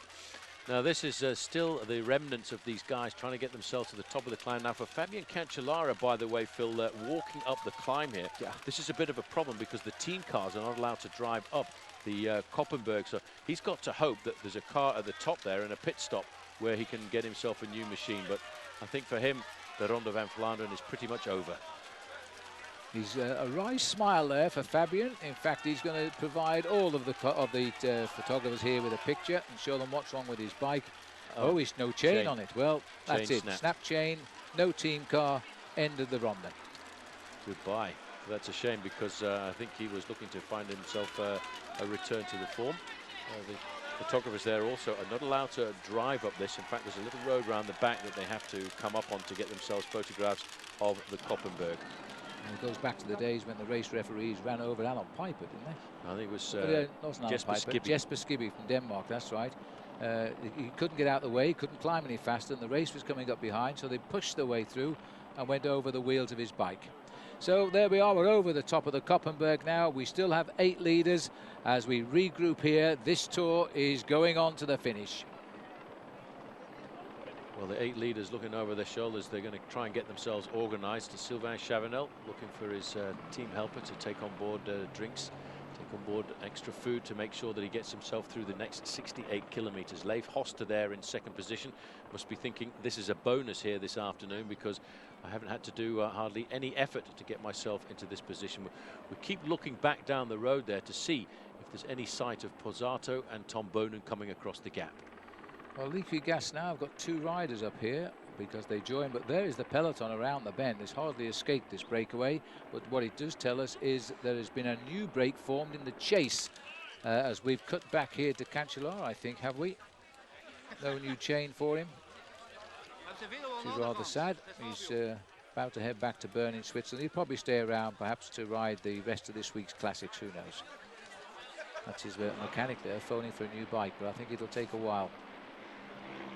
Chavanel, Guédon in the white jersey on the right-hand side. Kinziato in here for Liquigas. And sitting at the back there, Leif Hoster. That was a small group of riders, actually, Phil, coming across behind. So again, there's been a new split at the front end of the main field. And I don't think these riders are going to be allowed too much freedom. Well, Kinziato is the second rider. He's up with his teammate Kuzinski now in this breakaway. There's the best way to go down when you don't have a chain on your bike, and that's freewheel down the Koppenberg and find out where the team cars have gone, because that's what he's doing. Poor old Fabian Cancellara doesn't look too worried about it. It's life. As these boys know now, they might have put themselves into a decisive move here, not necessarily the winning one, but one that might never see the whole peloton of this race again. Very strong riding done by Leif Hoster. And I must say, he's pulled a special one out the bag today as Hoster, and this is good. There's the chain around his neck now. That might be a souvenir for his missus. Trying to figure out where he can go, and I think one of the organisers here is saying, you better go back up the climb. Well, he can't ride up it, so he's going to try and get himself down to the main road. And I think one of his team helpers at the side of the road there, Phil, has probably called to the team car to come and pick him up from the bottom of the Koppenberg. You see the recession set in. He's collecting the chain. He's going to have it put back on. He can't afford to change that now. So the leading group of 8 now starting to try and get themselves organised. But it appears now, Phil, there's 1 or 2 passengers in this leading group, and that's what tells me that the main field are going to come back. 65 kilometres to go now. This is a nice select little group which is forming at the front. Kinziato, Lloyd, Sebastian Chavanel, Kuzinski, De Vogt, Hoster, Frédéric Guédon. There's also a rider in there from Lamprey, but I'm not sure which one it is at the minute. Well, this section of cobbles is called like Maria Yes, it is. and it's a 2-kilometre section of cobbles, and once they get to the end of that, they've got the climb of Steek Berendries. That's a 700-metre climb. They don't seem to be very well organised here at the moment, Phil, and that's what makes me believe that that group of riders of about 20 men from behind will catch them up on the next climb. Well, Kuzinski at the back here, he's done his work for the day. I think he's in a little bit of trouble here, finding the pace just on the edge for him as we head up towards the Steenbeek-Dries climb, and he wants none of it. That is Marco Bandiera from Lamprey with his food bag still on his back. 3, 6, 8 riders. And they're saying around 1 minute now is the breakaway. So they've gone away pretty quickly, and they've let a very dangerous rider clear here in Hoster. Well, yes, I'm surprised because it looked at the feeding station as if that gap was starting to come back together. This is the Steenbeek-Dries. It's a pretty nasty climb that goes to a maximum of 7%, but it is a cobbled climb. I'm just looking at this break, Phil, they're really not over-organised at the moment. Chavanel must be wondering what he is supposed to do in a breakaway like this, because the dangerous man, as you mentioned, is Leif Hoster. 3 times second. He will be looking to see this as a great opportunity to try and turn those 3 seconds into 1 win. Well, he was second in 04, 06 and 07 at Leif Hoster, and he traded all 3 for 1 win in this great event. And look at this, Quick Step are taking up the chase, and Stein de Volder setting the pace. Well, Stein de Volder ahead of Tom Bonen, so I think we know who is team leader for the Ronde van Vlaanderen on Team Quick Step here this afternoon. It is, of course, Tommeke. Yes, and the fact that Chavanel is up front will now mean that he will not be assisting in that escape. He'll be a safe bet if you're playing chess to keep him up there in the right position, just in case they go to the finish, and then he would be expected to take it out for Quick Step. But Ideally, he'd like to see these 6 riders caught and put Tom Bonen back in the driving seat. Dropping away now from Steenbeek-Dries. They go through this small town, and it's actually the town of Tyenberg, and that is the start of the next climb of the day. Again, a very difficult climb. 16% the maximum gradient. Well, if we're looking for a good start, I can tell you Columbia High Road have just pulled off the big win in the women's race, with Ina Teutenberg has just flashed past our commentary box, winning the sprint in the women's Tour of Flanders with a scream, I might add. And so I would imagine that Bob Stapleton is hoping he's got the first part of a double up today. I'll bet he's got his fingers crossed for that this afternoon. De Volder coming to the front, setting the tempo for Tom Bonen. A bit further back, Pipo Pozzato, George Hincapie. In fact, looking at that leading group, Phil, which is putting Kozinski under into a little bit of difficulty here this afternoon. One team that has missed out severely here, in fact, is Team Columbia High Road. It's a good point, actually, and George Hincapie's going to hope now that Plan A is still working and that they're working to keep Tom Bonen at the front, in which case he'll hope to go forward in the next wave of riders. The gap is still opening. Well, as I speak, we've pulled back a second. 1 minute 18 seconds the gap. These are the quick step workers for Bonen, with Hoster doing a lot of work at the front. They now know over the next... Stein de Volder doing the work for Bonen on the front. They're going through the station strat as well as they come over the next couple of corners, and they will be getting ready to start the Tyenberg. Another difficult climb. De Volder absolutely sacrificing himself here this afternoon. A crash has gone down at the back. Cofidis rider, apparently. Well, our camera's staying with the chase here just now. And quick step quite clearly, and especially De Volder, are not interested in Chavanel in that breakaway. Now, where is Chavanel here in the breakaway? On the front. He's on the front. Well, that now I'm totally lost now, because I would have thought he would have been sitting near the back waiting to see what happened. I think just a false tempo. He knows that just around the corner they'll be starting this next climb of the day, and this is climb number 7, the Tyenberg. The safest place to start one of these steep climbs is right on the very front line. There's the statistics, Phil. 15.8% at its maximum. The average gradient, though, is only 7%. And the crowds, some will be the same from the early climbs of the Molenberg. Some will have waited here just to watch it all happen. Hoster was number 14. And it is Chavanel, the teammate of Tom Bonen, who's knocking out the tempo on the front here, being followed by Quinziato. Then Daniel Lloyd of the UK. And he's really taken an early liking to this event, I have to say, riding on a real team for the first time in his career. And this is a huge push for Daniel Lloyd. Suffering at the back now, another member of that early breakaway, Wim de Vocht, number 232, starting to slip backwards, as too is the rider from Lampre, Marco Bandiera.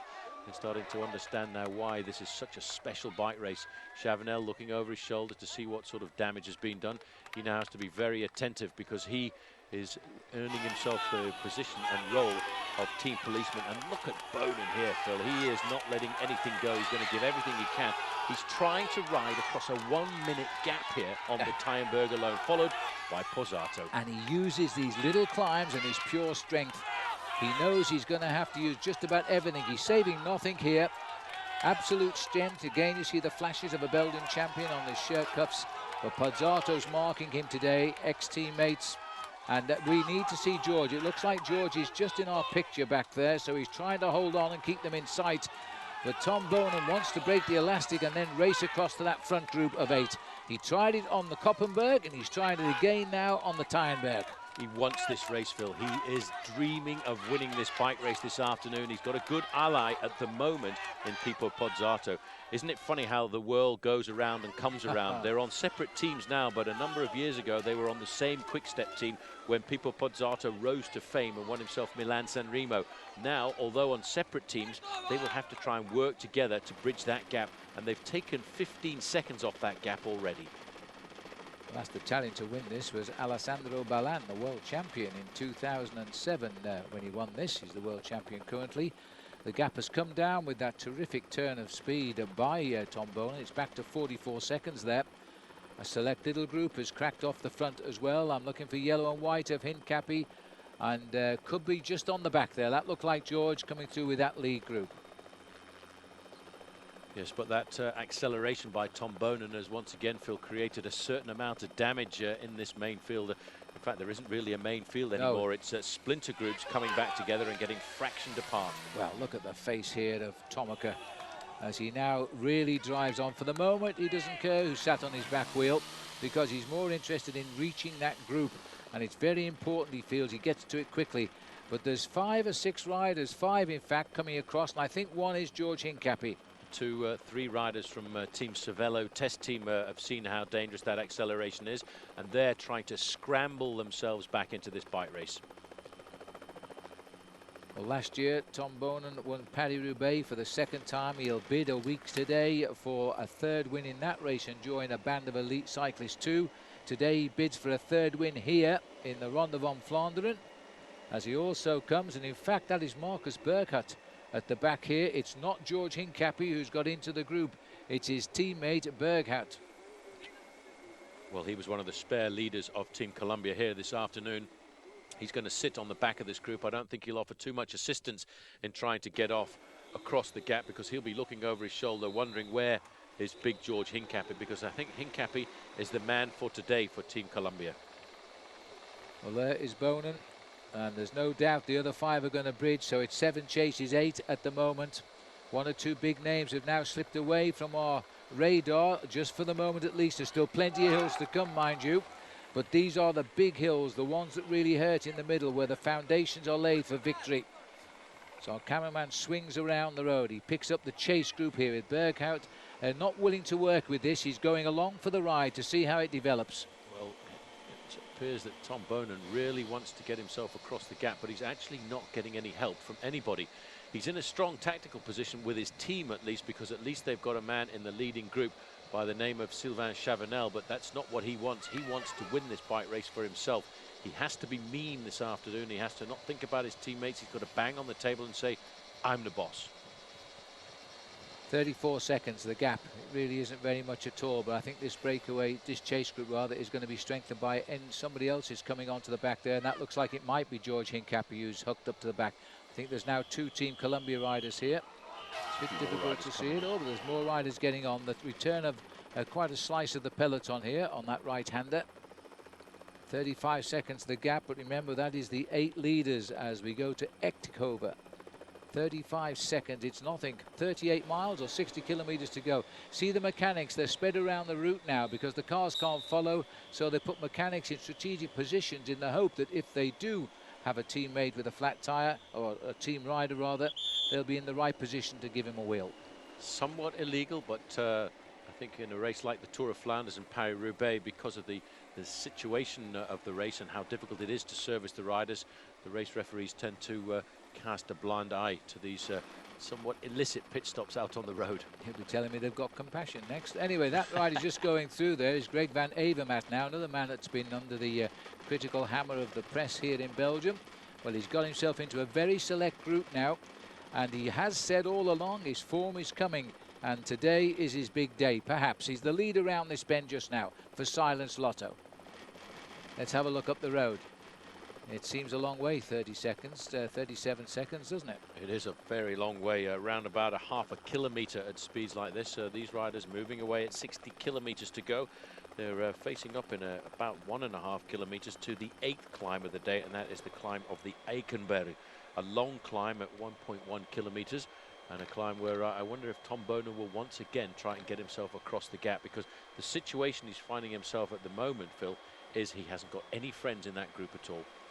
Now he's moved to the back, as you say. Now there are 8 riders in the on the red Wegstrijd, which is the head of the race, and Kuzinski, De Vogt, Hoster, Gaydon, Lloyd, Chavanel, Quinziato and Marco Bandiera are the riders up here. Well, the order I think has gone out to Sylvain Chavanel, because he's going to sit at the back of the group. Tactically, as you said earlier, Phil, it's now becoming a very careful game of chess, or should I even say poker, for the team managers, trying to figure out where to put their strongest men, where to put their effort, because we're looking at an hour-and-a-half left of racing. We're looking at a lot more climbs to go, but Team Quickstep don't have the man in the front that they want. We are 59 kilometres from the finish, 44 seconds the gap, 8 riders in the lead: Kuzinski, De Vogt, Hoster, Gaydon, Lloyd, Sebastian Chavanel, Quinziato and Marco Bandiera. And the man powering the chase behind, and that's why we've got Chavanel sitting on, I was going to say, is Tom Bonen, but there's been a change because that's Heinrich Hausler on the left now, who's tempting others to join him. Well, everybody sees the dangerous situation developing at the front end of this bike race, and Tom Bonen, I think, will be licking his wounds there because he does not want to be in this situation. He's not happy with an 8-man breakaway, even though he has got a teammate in that leading group. But Hausler has said that he's got the form here this afternoon and he's looking for the gap. And this climb here of the Eichenberg is a very good climb to get across a gap of 40 or so seconds. Well, this race has completely disappeared as a big peloton. There's about 18 riders in that chase group now, heading up to try and pull back 8 leaders. The gap is 44 seconds. The kilometres are ticking down. Kuzinski at the back here has not enjoyed this last 15 minutes or so on the hills. He's been last man over the top, but he hasn't lost ground at all. Chavanel, one in front of him in the white and blue. He's had his orders, I'm sure Paul Sherwin is right, not to help this breakaway anymore until Tom Bonen arrives alongside him. He's looking over his shoulder. He wants to know where is the team leader for the day. But he's in a very strong tactical position as well as Sylvain Chavanel, because he can sit there and act like an anchor to that breakaway. There's Bonen. He's locked in this field right now. Well, looking here at the face of Heinrich Hausler, he's not a man under pressure, that's for sure. He's had 3 wins this year, Heinrich. He really has become quite a star. He's only 25 years of age. And hearing him, I was chatting with him this morning, he speaks English with a faultless English accent. Well, Australian, really. He was brought up in the lovely town of Inverell in New South Wales. And I know they'll all be watching and cheering for him as an Australian. But he is, in fact, a German, although his family, I think, still live in Inverell. But he is now living in Germany, where he's making his career. He came across in the now defunct Gerolsteiner team over the winter, and boys, he settled in quickly. Second in the Tour of Qatar, which is in the Arab Republic. He's finished won 2 stages of the Tour of Algarve in Portugal, and he collected 1 in Paris-Nice as well, second day of that great race. And he's looking good. And he said at the start this morning, I have never felt so nervous in my life. Well, I would think now, Paul, all those nerves have been transposed into adrenaline. Energy, and that's what it's all about. These guys are all very nervous about a race like this, and I think really this is very much the coming of age of Heinrich Hausler. He's riding in a dominant fashion, and you can do that when you're on a squad like this, because if he doesn't come up with the goods here this afternoon, he knows he can count on the other team lead, and that's Thor Hushovd in this squad here this afternoon. There's a lot of panic now because that leading group of 6 riders, because 2 have now just been dropped, are looking at just 33 seconds. Now, it doesn't seem very much, but there's nobody in the group really, Phil, who are prepared to actually work. Well, this is the crunch time in this year's Ronde van Vlaanderen. You get that impression now. These hills keep on coming for a while longer yet in the last 57 kilometres. The last climb is the Bosberg. And once over that, you go as quick as you can for the finish with whoever is left around you. There's the rather stagnant fields of Flanders at the moment as summer comes to sprout the crops. And there is the chase group. It's around about 17 riders here, and I'm still anxious. I'm still not sure George Hincapie has made this selection. I think he has, because I think that's George Hincapie moving to the front. Looks like his style, actually. You're absolutely right. It could well be George driving now at the front. Anxious to close down. Well, Tom Bonen would be glad of his effort he's making here. These are the survivors at the front now. Chavanel, Hausler, Gaydon and Daniel Lloyd. This is the end of Kuzinski. Is he's still yo-yoing. So there we have a situation. And these are the leaders. Kuzinski in a spot of bother, but Tom Bonen, George Hincapie, and the rest of the leaders are coming up quick.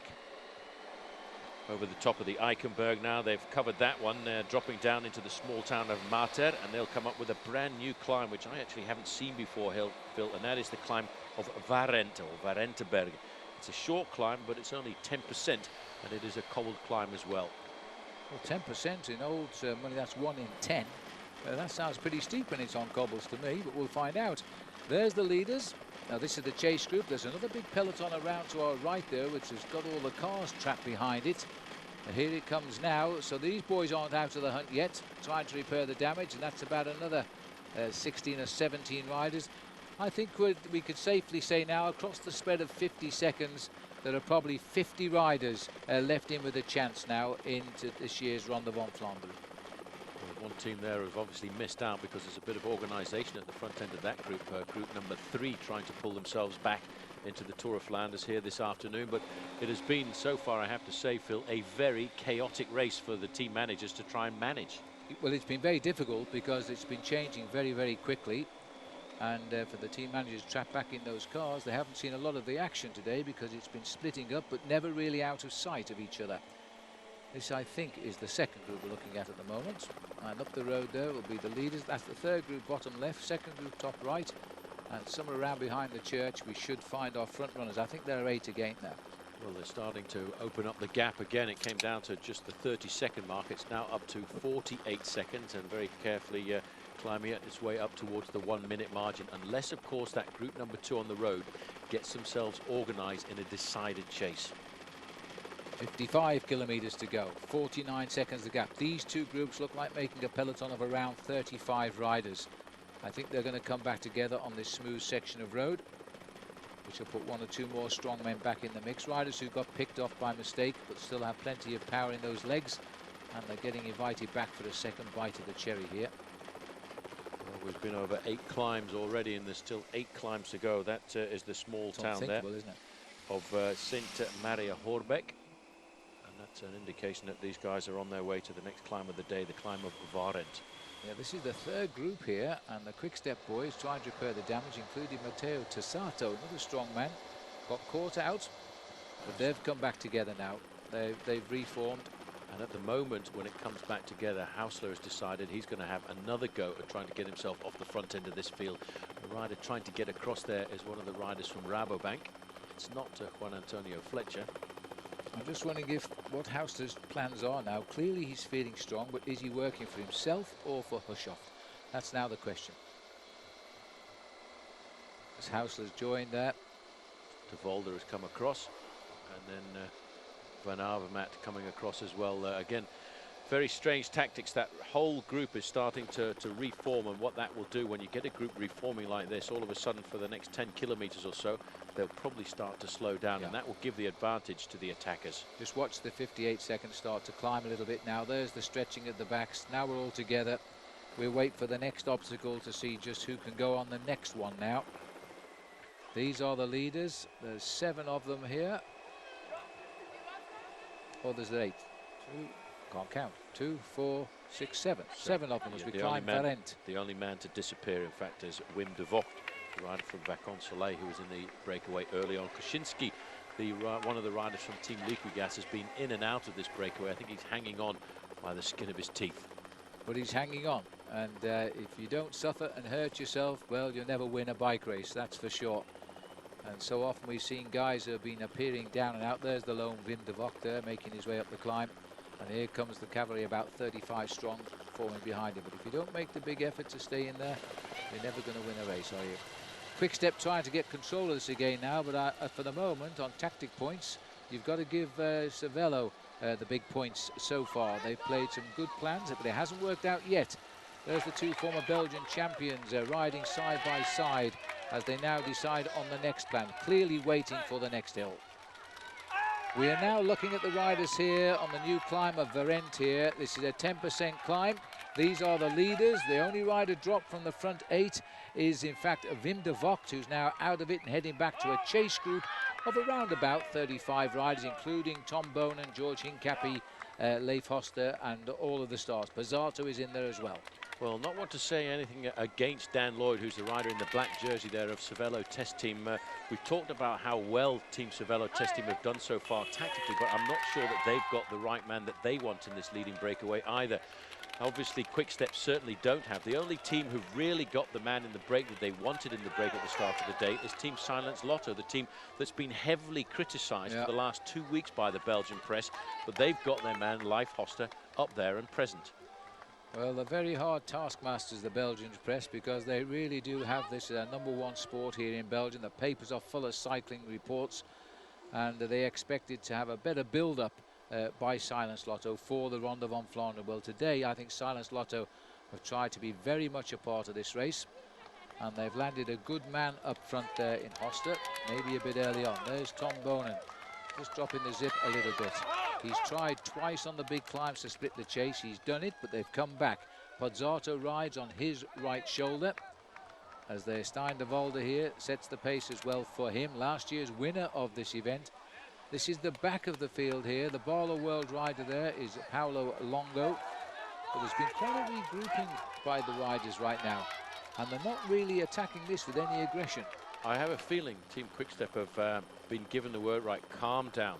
Let's not panic. There's 52 kilometers to go. We've got a minute and a half to pull back, but we've got a lot of riders in this group, because if you look down at that group, there are a lot of blue and white jerseys, of course, of the riders from Team Quickstep.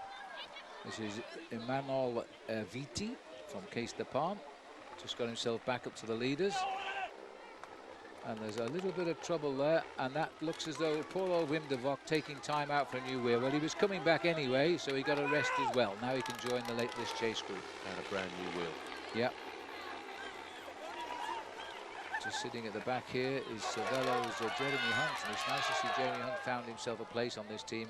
Will he get a ride in the Tour de France this year? The one thing he's never done, he's been on all of the world's top teams, but he's never, might be it. Well, fingers crossed for Jez, because I know he's a very popular bike rider, formerly a British national champion, and in with a very big developing squad, Team Cervelo test team. Well, to be here right now, he's got himself some good form, because this is a select group of riders now.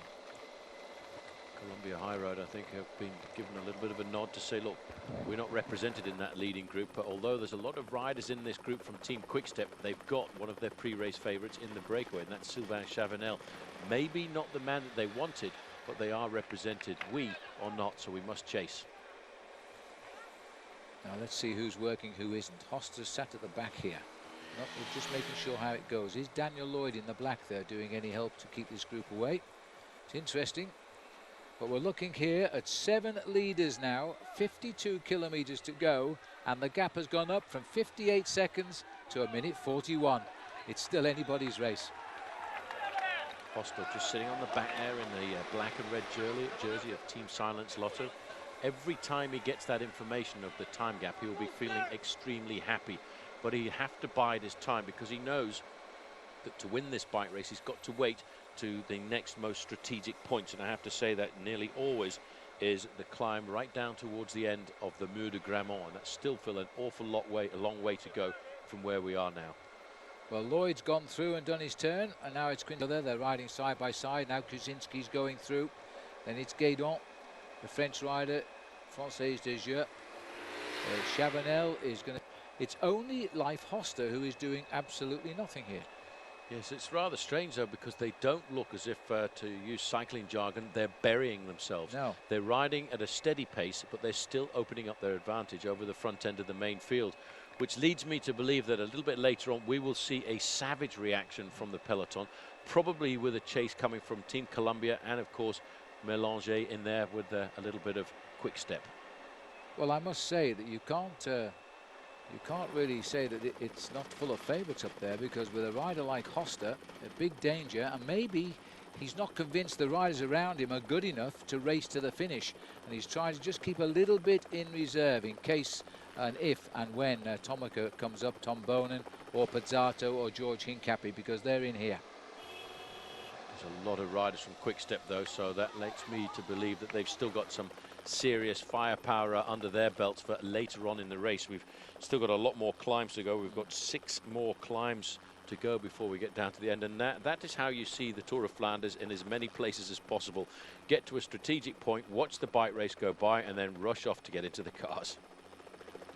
Yep, there they go, heading for the next hill out on the course. A minute 41 is holding the gap just now, and only 50 kilometers left to race. 211 kilometers have now passed by. It's been a very quick race today as well. Gap now seems to be steadying at a minute 41. Well, this is a long section of cobblestones at Hahoek.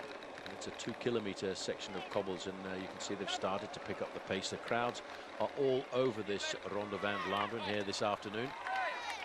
And Sylvain Chavanel is doing a little bit of work at the front end of the main field, but not trying to dedicate himself too much to the success of this move, because he knows if this move does not get caught, he's going to have a lot of responsibility on his shoulders to try and win this bike race.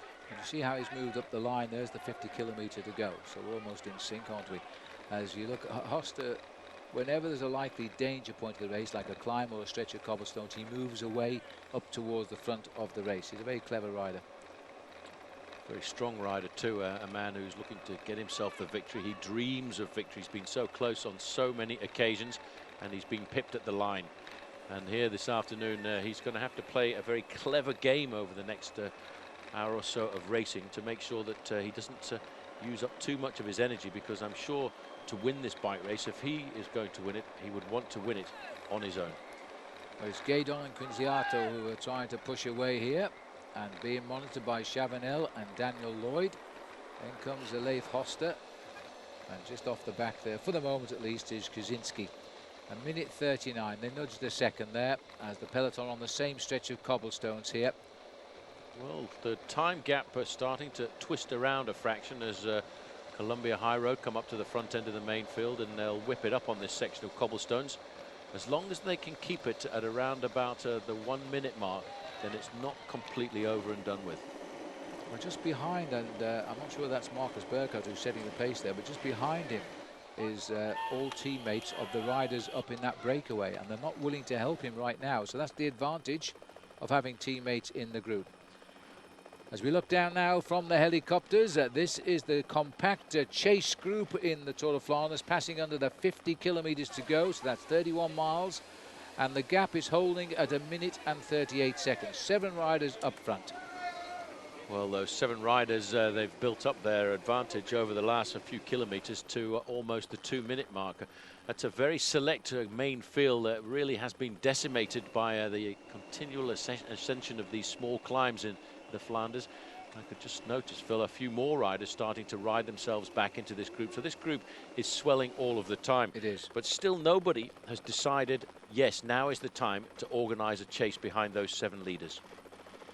Well, it's been a select group, but it's come back in now. The riders who have not lost hope out on the course have managed to get themselves integrated a little bit. So Alexander Kaczynski, who's been in the breakaway since about 100 kilometers to go, so he served quite a long time out there.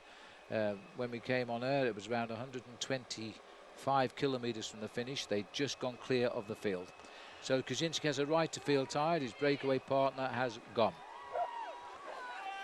We are now 47 kilometers from the finish here. 1 minute 34 is the gap as we're heading now to the Lieberg climb.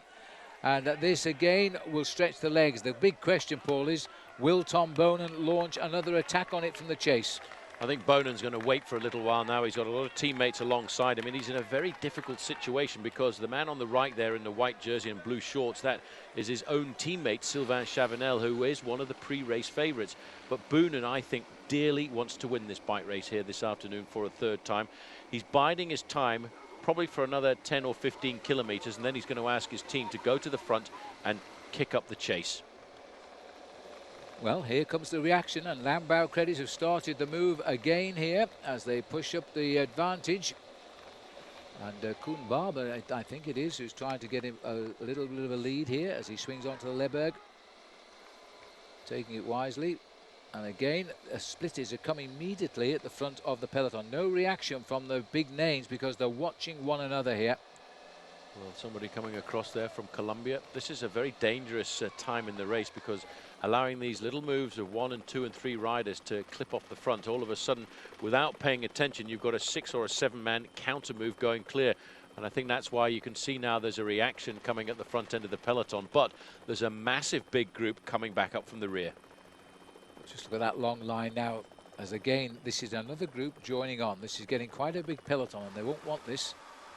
Too many riders rejoining the fray here, adding to the complications. They're just going through. There was Berghardt for the team Columbia, I think it was.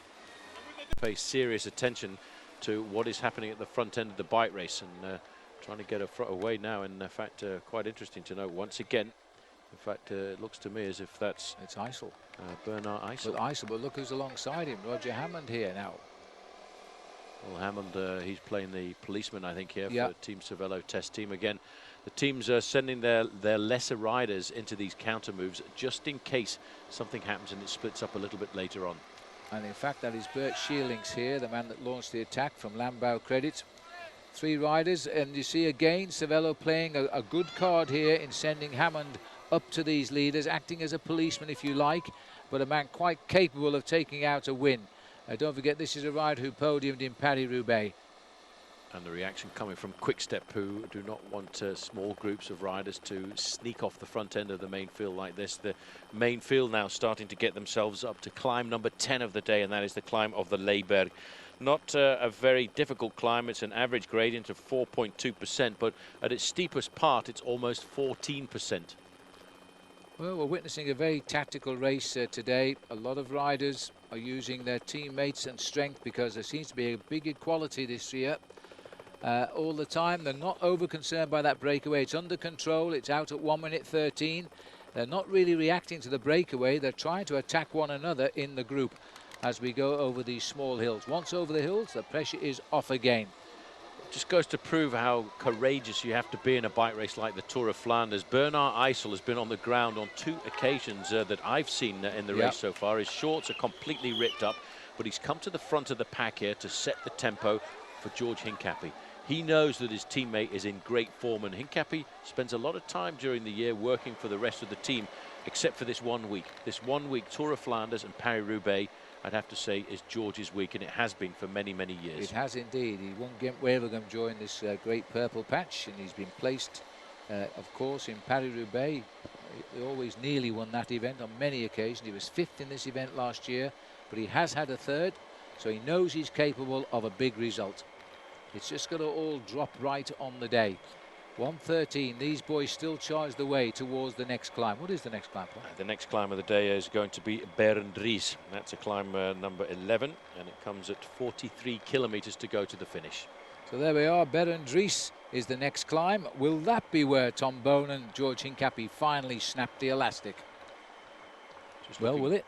Just looking at the way these guys are riding, Phil, they're not really putting their backs completely into this move, and I think it's because it's a little bit too far from the finish. They're caught between the Devil and the Deep Blue Sea here because they're feeling that it's good to be in the breakaway, but they don't want to use all their energy because they want to keep something in reserve for a little bit later on in the event, which is why we're seeing the gap from the main field behind starting to reduce. It was almost as high as 2 minutes at one stage, and now it's back down to a comfortable 1 minute and 12 seconds. On the breakaway in a liquid gas sandwich there with Kuzinski at the back and Pinziato on the front. This is the peloton with Eisel showing them how to descend. Good chance to relax the legs a little bit here on one of the rare downhill sections in the Tour of Flanders. There's the big pack though, just milling behind now. There's nobody yet willing to push home an advantage, and because of that, that breaker, that big bunch has really swollen in the last few kilometres. Come down a little bit more though, minute 10 as we get on to the Berendries, 7% climb, maximum 12.3%. We are now looking at the 2 leaders here of the group of 7. They're the Liquid Gas boys. We've just started the climb of Berendries, and the gap is down to 1:08. 7 leaders versus a big peloton which is expanding all the time.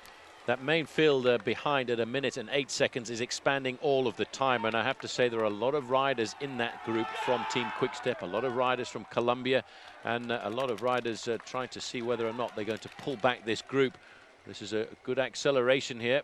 Leif Hoster in the red and black jersey of Team Silence Lotto, Phil, is definitely playing the waiting game. Yeah, I think he's a little bit confused by finding himself into this breakaway so far from the finish line of the Tour of Flanders. Well, look at this. Quinziato is having a little dig here, just stamping on those pedals, see if he can stretch it away.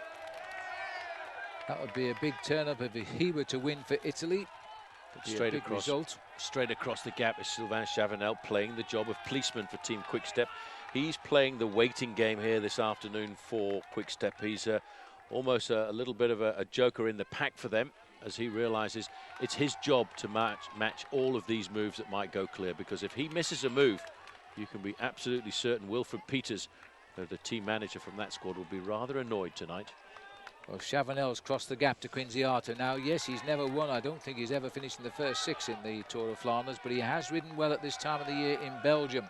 Last year he was 2nd overall in the Depana race, and that in itself is literally just down the road, and they use many roads similar to this event. He also finished 4th in the Grand Prix E3, which we had last weekend in 2007. So he knows he can do it, and he certainly looks a bit sharp right now. He wanted Chavanel to come through and help out. Now, counter-attacks coming here from the field here. It's amazing to see it's the same two guys every time. Pipo Pozzato on the front here for Katusha, and behind him there is Tom Bonen. Bonen wants to get across this gap. Well, they know each other's ability, and we also know that they are both on terrific form. And they're in tandem here. Two rivals, two ex-teammates, and going for it again to try and crack this field. And each time they go on these climbs, there's very few can go with them. Well, Pozzato looked absolutely fantastic. Stein de Volder struggling a fraction there to try and get into contact because he wants to stay up alongside Tom Bonen to try and get across that gap. And the acceleration here, they've opened up a gap, Phil, over the front end of the main field. And if Stein de Volder can make the junction, they've got a very good chance here, because just keep glancing to the clock at the top of the screen there. It's down to 50 seconds from 2 minutes. Just how quick does it collapse once these boys turn on the gas again? All the efforts of Pozzato, that one, who's had a couple of wins already in the last couple of weeks. Now a quick descent here as they swing off these little hills onto good road again. Leif Hoster, as Stein de Volder rather, has crossed the gap. Two more riders, one might have been Fletcher there trying to get across, but these are not far enough behind. They should hook up again.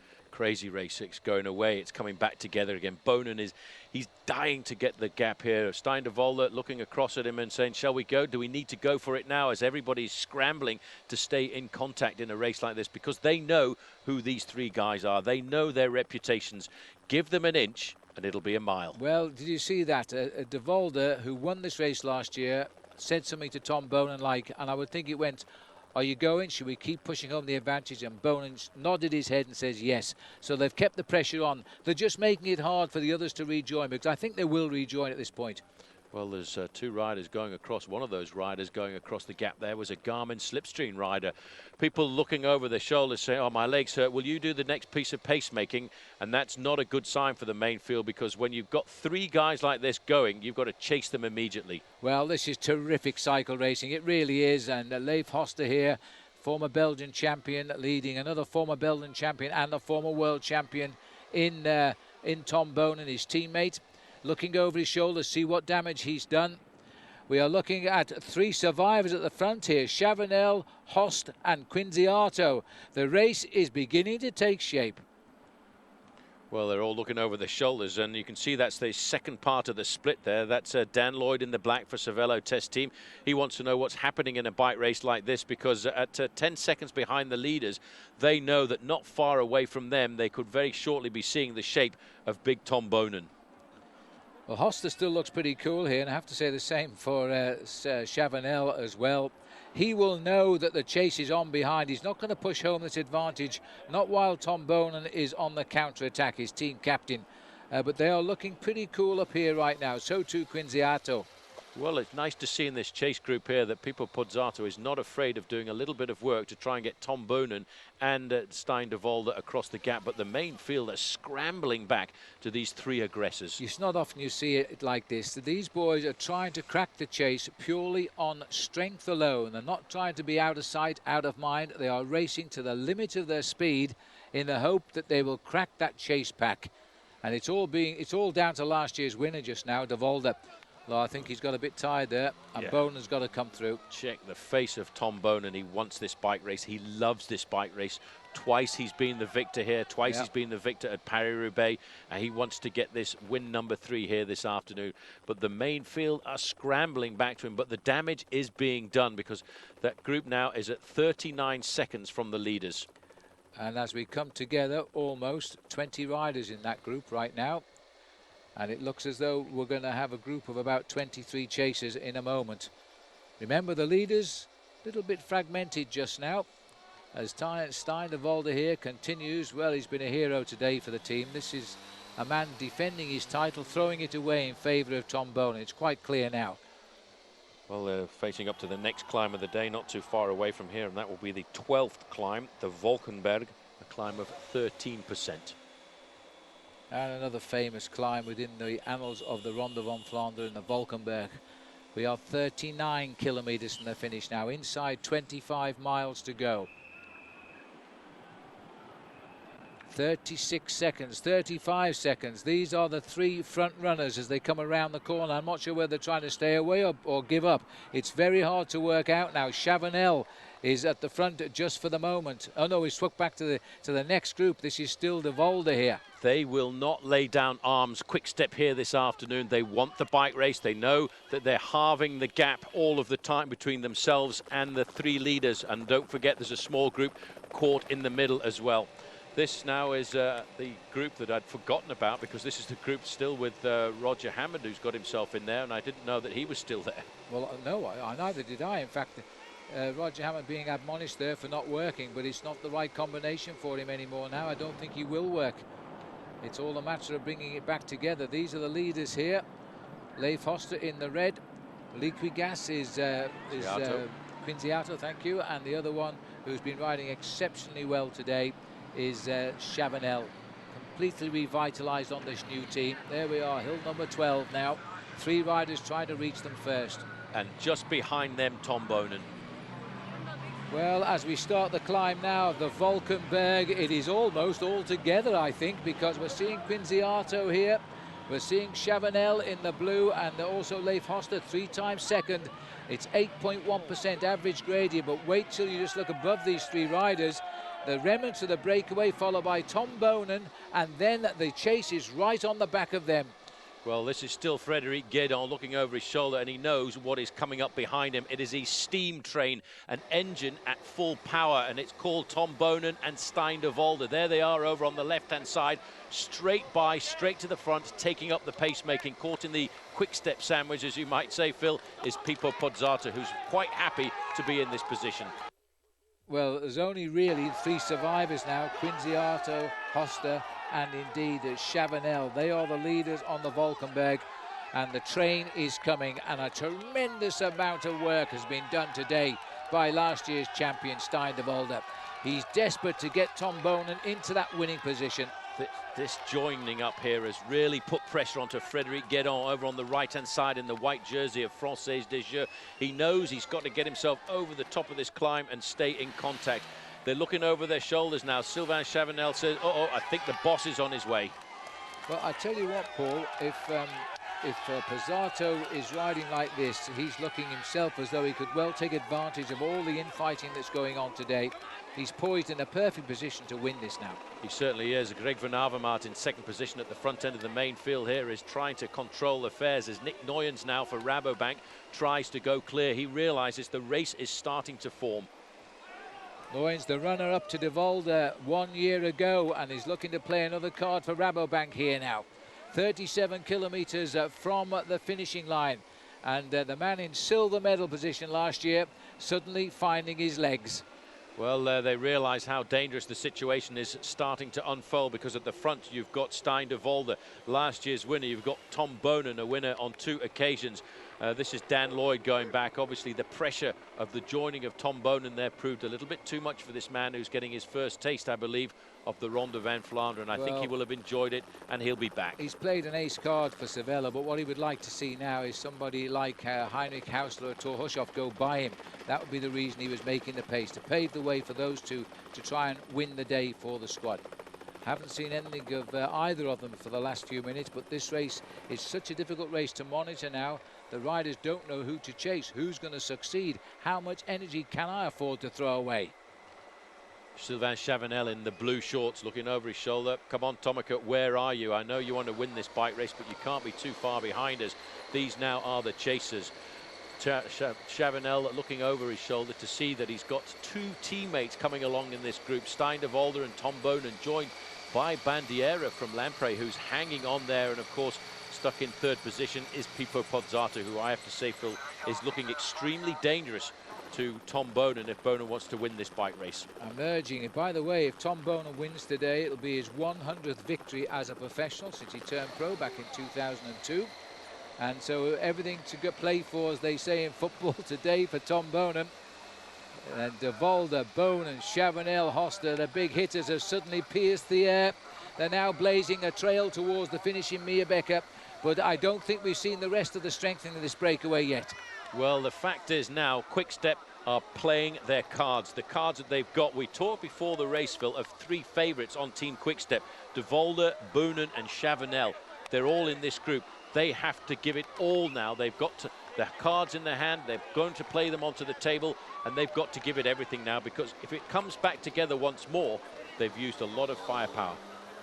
Well, it is now becoming a very select group, and I'm very sad to say that we haven't got George Hincapie up here, and this could well be the winning move now.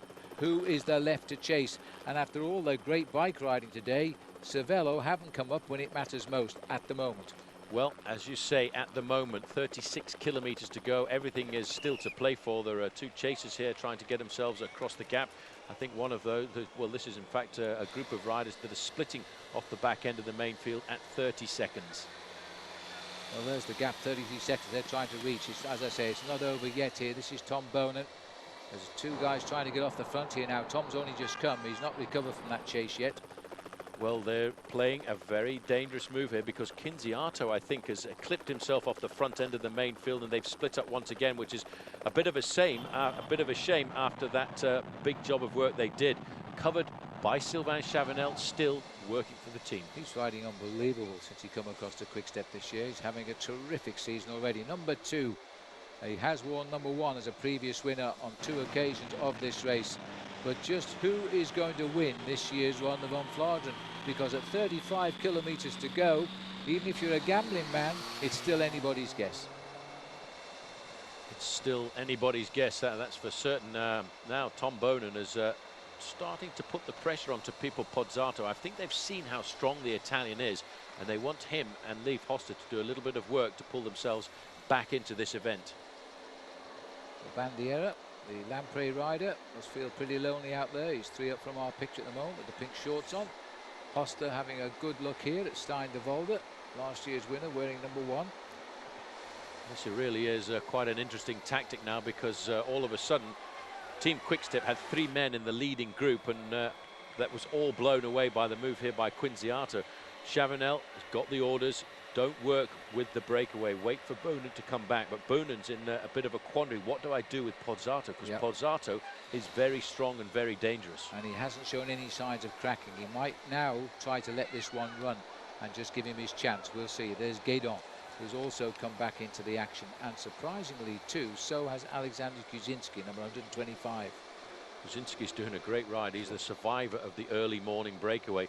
He's been in difficulty on so many occasions, and yet he's ridden himself back into this group. Well, again, the riders don't know how they're going to crack each other. They're all on seemingly the same sort of a day today. And you see the benefit of that early breakaway now, because the 2 survivors of that breakaway did have the strength to stay with the leaders.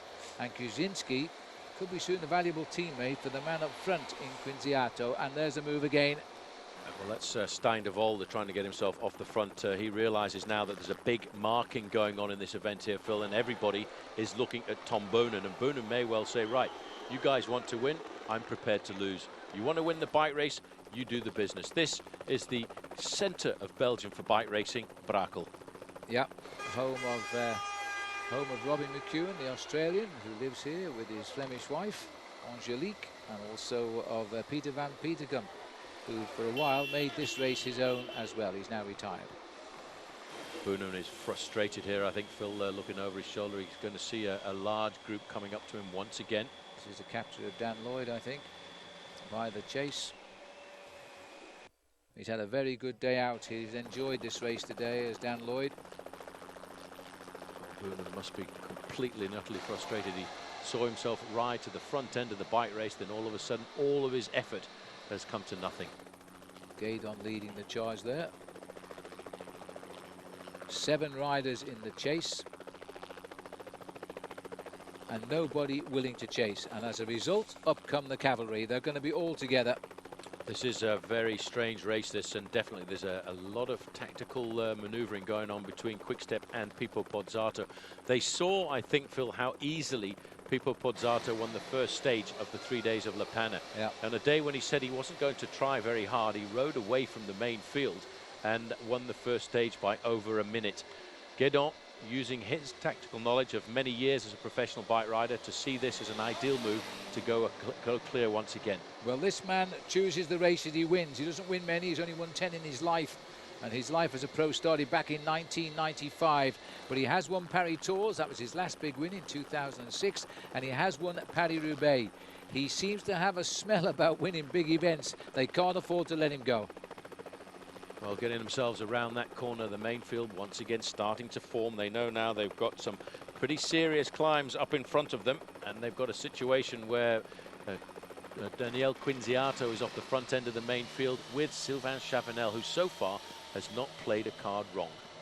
He's gone. He's looked very, very strong today, has Sylvain Chavanel. A Frenchman winning. Well, he'd be only the fourth Frenchman, or the fourth victory by a Frenchman, certainly in the whole history of the Tour of Flanders. Belgium has won this race 65 times. It really is their event. The nearest to them is Italy, who have 10 victories.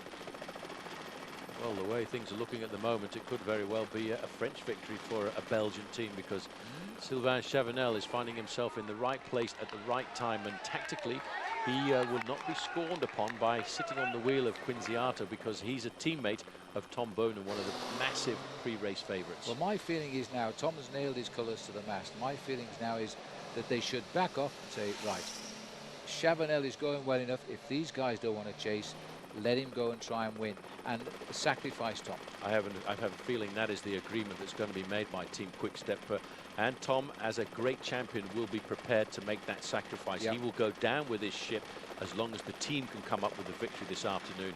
Anybody else who wants to win the bike race has to take some responsibility of taking the race by the horns, and so far it's only really been Quick-Step doing that. On to the 10 boss now, another tough climb.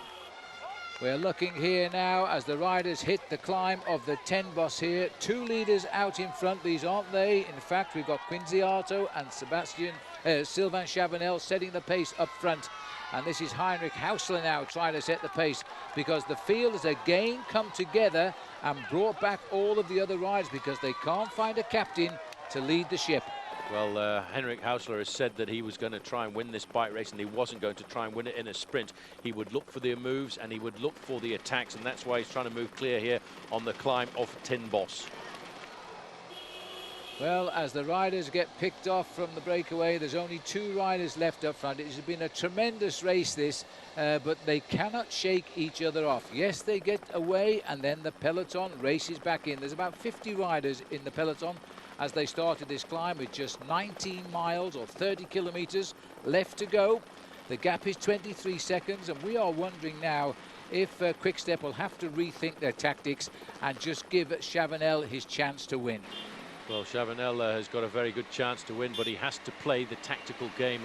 He also has to understand that Quinziato, the man in the lime green jersey in first position there, Phil, is a very good sprinter. He's got a track background, and if it goes down to a two-man sprint at the end, it's going to look rather strange for Sylvain Chavanel trying to get past him. I don't think he could. In all honesty, I think it would all come down to the Bosberg, and he would have to get away on the Bosberg and then race for home.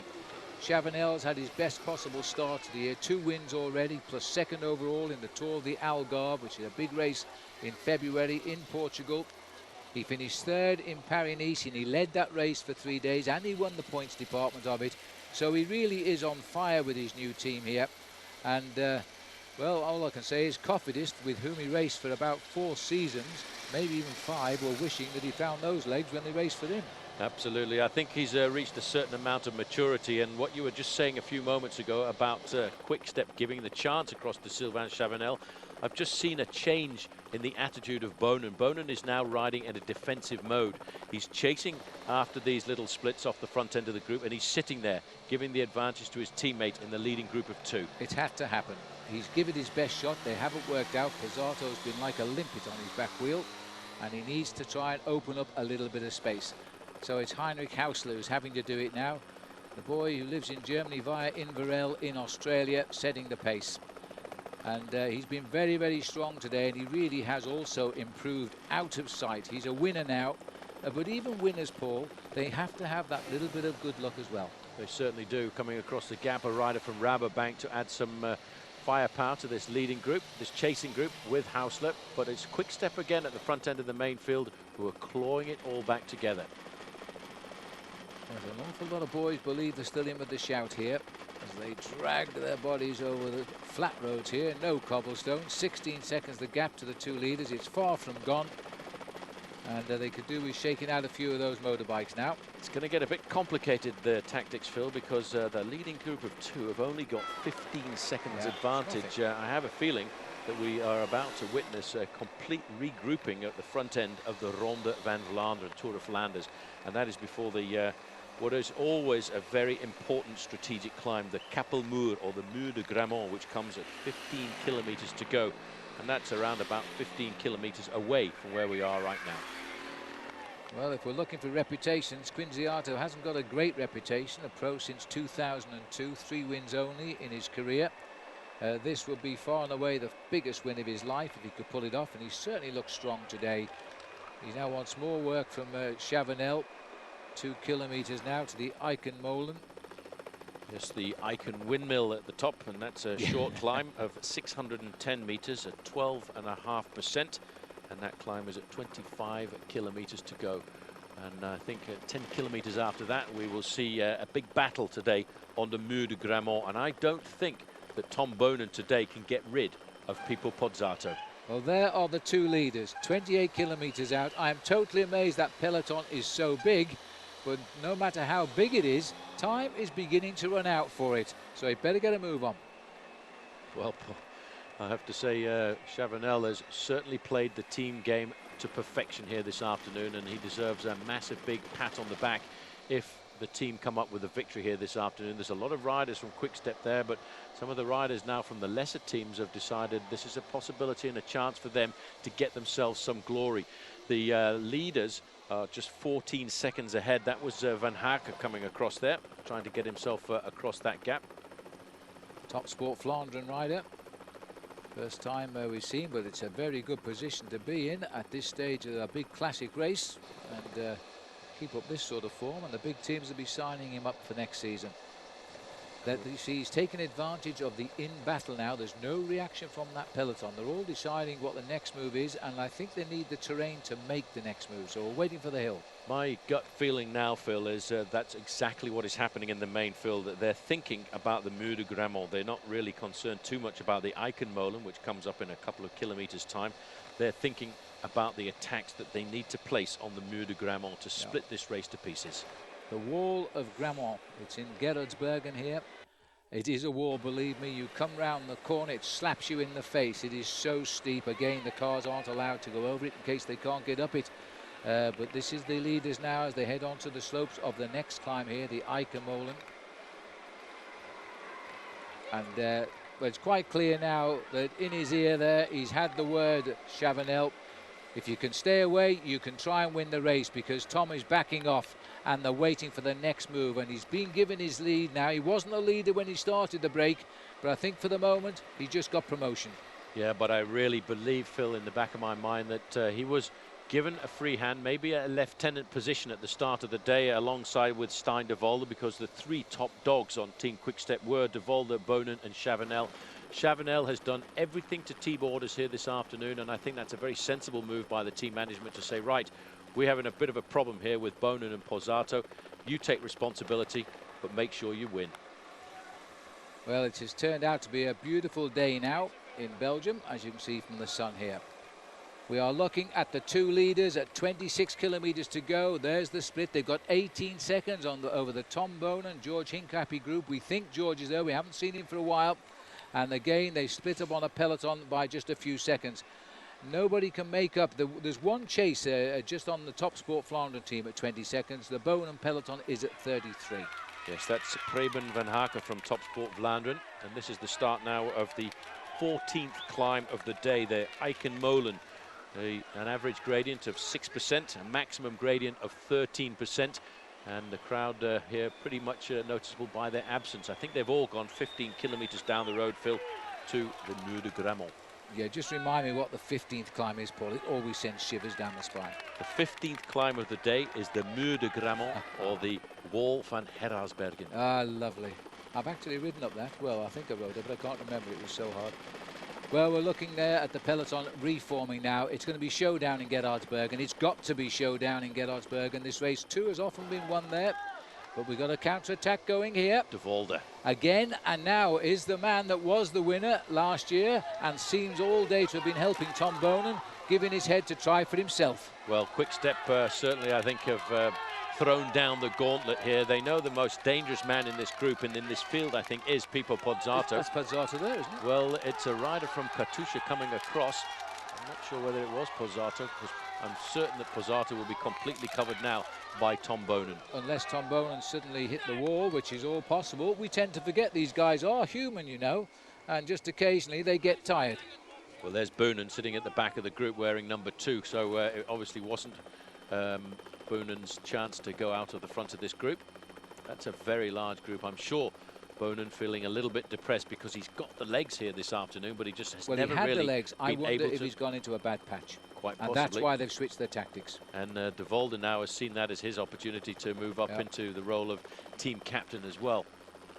Well, that's the benefit of having a great team, and that's what Quick Step is. I mean, the Belgian papers said all week, Quick Step will win the race. The question is, with which rider? So they can't afford to lose it because they'll be ripped in the papers tomorrow. Well, especially if this man can ride across the gap. He's come halfway across the gap to Preben van Haken of Team Topsport Vlaanderen, comes by him. He may well slow down to give him a little bit of a chance to get into the slipstream. Yeah, looks like it. And he's got himself 20 seconds to find now to rejoin the leaders. And again, the race radios from managers to riders will be crackling between the men on Team Quickstep to say, right, Sylvain, I know you were working, but now maybe you shouldn't work quite so hard because Stein de Volder's coming across, and he was the winner last year. So 2 men against 1 in the leading group could give their chances of winning a serious boost. Well, we'll see if that pans out. The crowds are as thick as ever, but a lot of the crowds in this area will now be either on the climb of Gerardsbergen, which is the big climb of the day, coming strategically so near the finish. And for the rest, they'll be down at the finishing line with us here in Meerbeek. I can tell you now the stands are packed here. And there is the main peloton, an unusually large peloton where the winner could still come from. The chase is 18 seconds back. These are the 2 leaders, Sylvain Chavanel and Marcel Quinziato. I'll take a stab at a guess of the rider coming across from Katusha. I think it may well be Sergei Ivanov, because he's the man who I saw looking pretty frisky at the start of the race here this afternoon. And maybe they too have decided to take the responsibility away from Pozzato, because he too is pretty finely marked by Quickstep. I renamed Quinziato there. It's Manuel Quinziato, in fact. As we're looking down at the spaces between the wheels, a pure sign there that the pressure is on now. Well, I like race radio. They've just confirmed that it was Sergei Ivanov who's jumped across the front for Katusha. Well, that is amazing. And Sergei Ivanov, what is he, 3 or 4 times he's been the champion of Russia and still finding his legs. We'll see if he gets over there. But for Sergei, that is a very good move indeed. Still looking for a lot of time because he's looking at the moment at being 40 seconds behind. There's only 17 seconds behind between De Volder and the Sylvain Chavanel group. As we look here, there's the style well, that of looks Sergei like the style Ivanov. of him. Yeah, a National Road Race champion for the 5th time now. I've checked my notes, Sergei Ivanov. And he's 34 years of age. He had his birthday on the 5th of March, and he's still got a fine pair of racing legs here. He rode on, what is again, Lance Armstrong's Astana team last year when Lance was in retirement. But this year he's moved on to the new Russian team of Katusha, which has had a pretty good start to the season. They probably would have liked a little bit more success, but nonetheless, they're very much part of the racing scene already. Well, complicated race once again with 22 kilometers to go. 15 seconds that Stein de Volder is looking for, and the main field is only at 30 seconds. Well, the highest he's ever finished, 7th in the Tour of Flanders, Ivanov. That was back in 2003 when he also finished 10th in the following week's Paris-Roubaix. Here he comes, the champion of Russia. He's pulled that jersey on as champion for 5 years now. Not in succession, I hasten to add. He won his first title back in 1998. Well, he now knows that he's got the responsibility of Russian cycling on his shoulders, and for the first time in many years, riding for a solid Russian squad. So there's still no real indication as to who is going to win the 93rd Ronde van Vlaanderen. We are now just 22 kilometres or 13 miles to go. Unlucky for some. Well, Matteo Tossato now is starting to cover the moves for Team Quickstep. A very complicated situation is starting to prepare itself out on the road. I don't think that is 15 seconds anymore, Phil, because just around the corner there is the prey that they have been chasing down. Sylvain Chavanel about to be joined by his teammate, and that is going to change the whole flavour of the breakaway for Team Quickstep. Well, that is incredible that Stein de Volder, last year's winner, has worked all day for Tom Bonen and now appears to have been given his head, reverse the tactics and go and win for yourself. Now two Quickstep versus the other two, but for the moment they need to stay friends. Straight to the front, Stein de Volder there with Van Heijken in second position. Quinziato now thinking, I'm in a bit of a problem here because I've got two men that I've got to keep a very close eye on. I still think that Chavanel is in one of the best days that I've seen him race in many, many seasons. Well, what about the top sport rider, Preben van Hek? He's really got himself into a situation here which could result in a big contract if he can land this one. It's a Belgian team, of course, given a wild card entry. These are the chasing riders trying to get up to them. That's Johnny Hugeland from the Vacances Soleil team, and then Team Lampre rider across there as well is Simon Spilak. And it's nice to see a team worker, number 6 there, like Matteo Tossato, in at the chance of a kill in the Ronde van Vlaanderen, because he is a man who for many, many kilometres rides on the front for Tom Bonen. He's riding on the back right now. He's got control of the ticket collector's box at the back of this group. He's not helping at all because he's got two teammates up front. So he's just going to get carried up, and all they'll do is strengthen the advantage Quickstep if they take Tossato over there. He's a first-class lead-out man. Well, if it comes down to a sprint, I don't know. Well, if it comes down to a sprint, well, Sergei Ivanov has been pulled back into the fold, and he must be a bit confused, looking over his shoulder to say, where is Pipo Pozzato? But there's some serious marking going on, I think, Phil, between all of the leaders. 20 kilometres to go, and we now have 4 riders in the lead. There's the names: Stein de Volder, Chavanel, Quinziato and Preben van Hek. They've just come up to these 2 leaders, and the gap is 36 seconds. Ivanov has been joined by a couple of chasers. There's the situation here. And so we've got 4 chase, including Tossato, by the way, who's also got onto the back of the chasing 4 riders. That's going to make 3 Team Quickstep riders in the top 10 at the moment on the road, and that's going to be a position of strength for them. But Stein de Volder has got some pretty strong legs here this afternoon, and I would think he'll be starting to think now about the Mur de Grammont, which is coming up in around about 6 kilometres time. 20 kilometres left to go to the finish. 12 miles to run to the finish of the 93rd Tour of Flanders. One of the oldest events on the international racing calendar. It's a monument of the sport, and these boys have shown it all respect today. It's been a tremendous race in every quarter, but there's been no exceptional rider, which I guess for us is rather good, because these 4 are the latest 4 candidates for victory. Quinziato there in the lime green. He knows he's got 2 tough riders up against him from Team Quickstep. The one that they probably don't know an awful lot about is the man who slipped into that move there, Johnny Hugeland.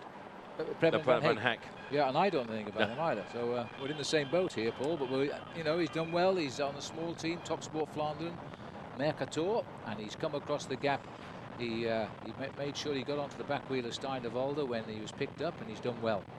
He must be wondering, what on earth am I doing in this company? 2.2 kilometres to the wall of the Kapelmuur, the church wall. 2.2 kilometres to the start of the climb. 15 kilometres to go from the summit of the climb. And if you've never been there, it is a beast of a climb, the Mur de Grammont, because it starts off pretty steep in the town on a nice smooth road. Then all of a sudden there's a right-hand bend, and once you take that right-hand bend, you're onto the cobblestones, and it kicks up to 25%. When you reach the top, you think, that's it, I've done it. But all of a sudden, in recent years, the organisers of the Tour of Flanders have found a little right-hand turn to extend the Mur de Grammont by an extra 300 metres. How mean is that? These are the 4 chasers. There's the names for you. The champion of Russia for the 5th time in our camera here. This Tossato is the passenger. He's not helping, of course. Why would he? He's got 2 teammates ahead at 42 seconds up the road. But just how strong are these riders once we get to this climb?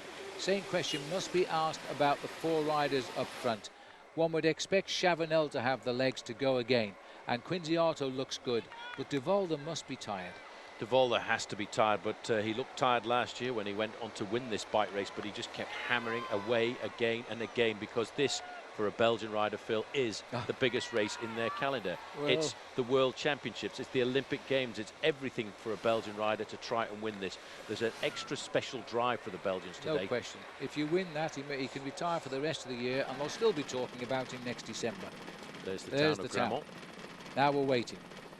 Gerardsbergen in Grammont. This, as we go now, we go down sort of the main street. We swing left, the cobble start. Oh, we're nearly there. We go over that little bridge first, and then in the trees in the distance, that's where we're headed now, around the little chapel on the top. It's where cyclists come to a mecca in Belgium to go and see just what these riders go through, and we're going to see for ourselves in approximately 90 seconds, I would think. Well, they drop down over the railway bridge into the heart of Grammont, then through the town square, then it all begins.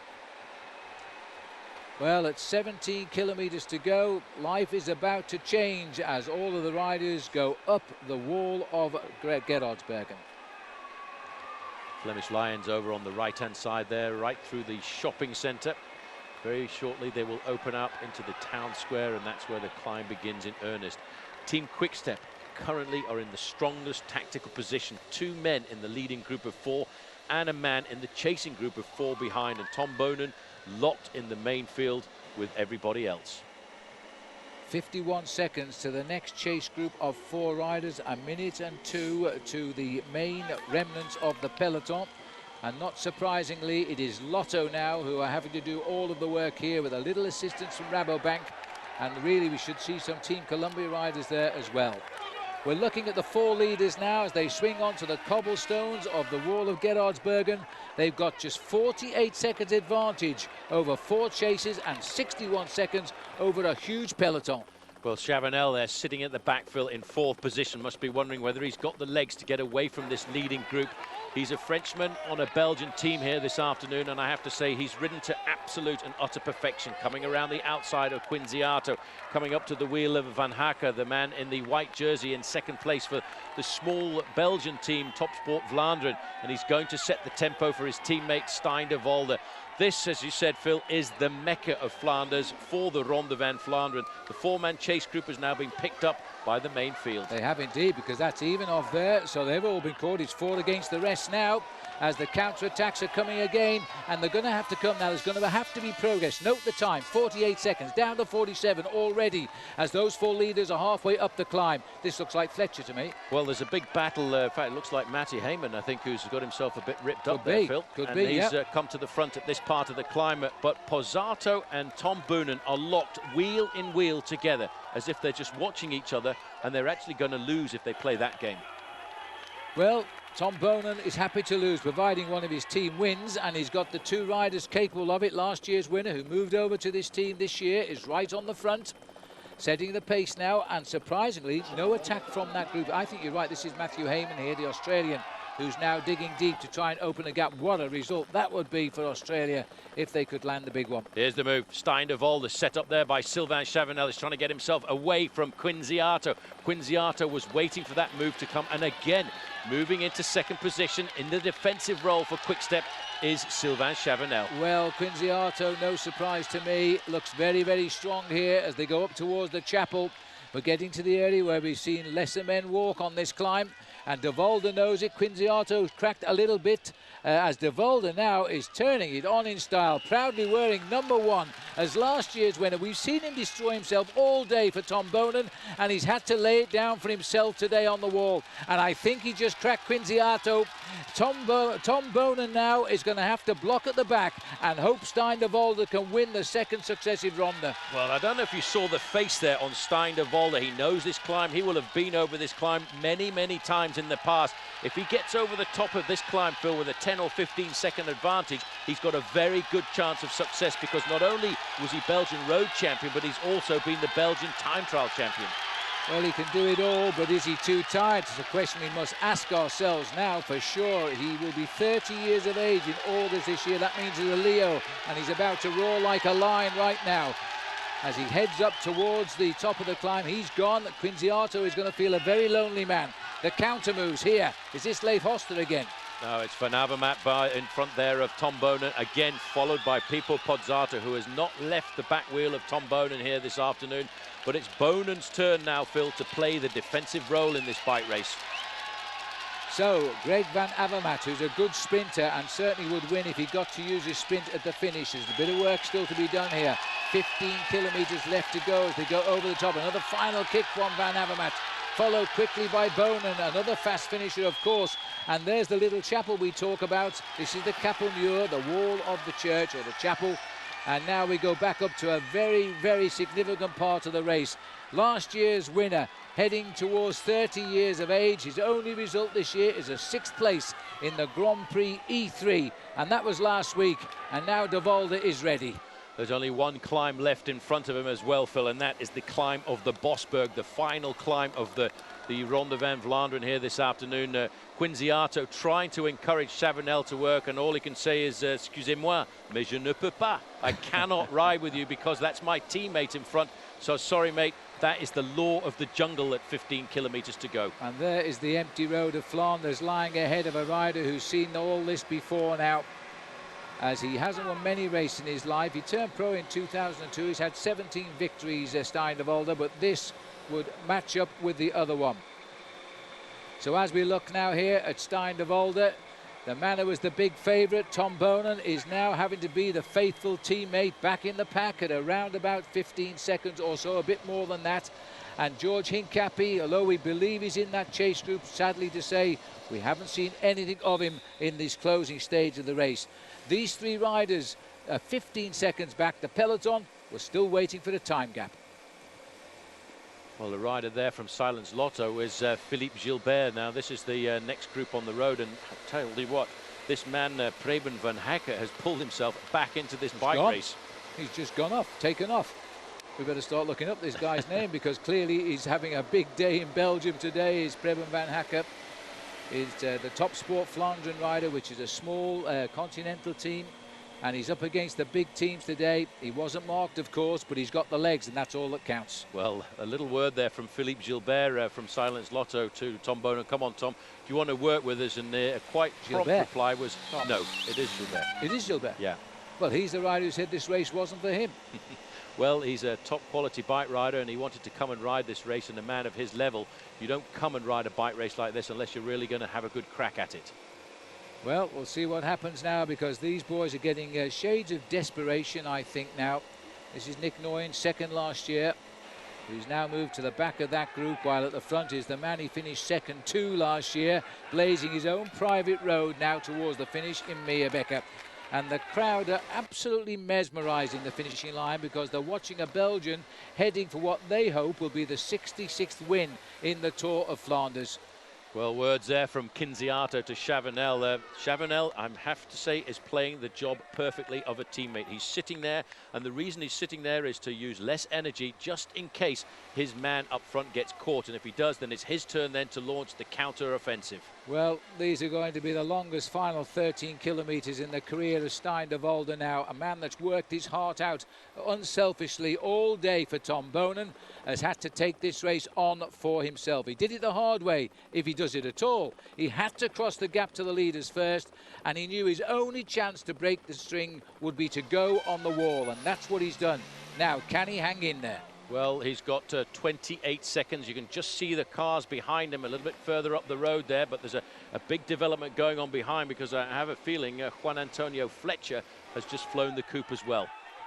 And still the crowd cheer on this man who is an ex-champion of Belgium. He won the title in 2007. He won the National Time Trial Championship in 2008.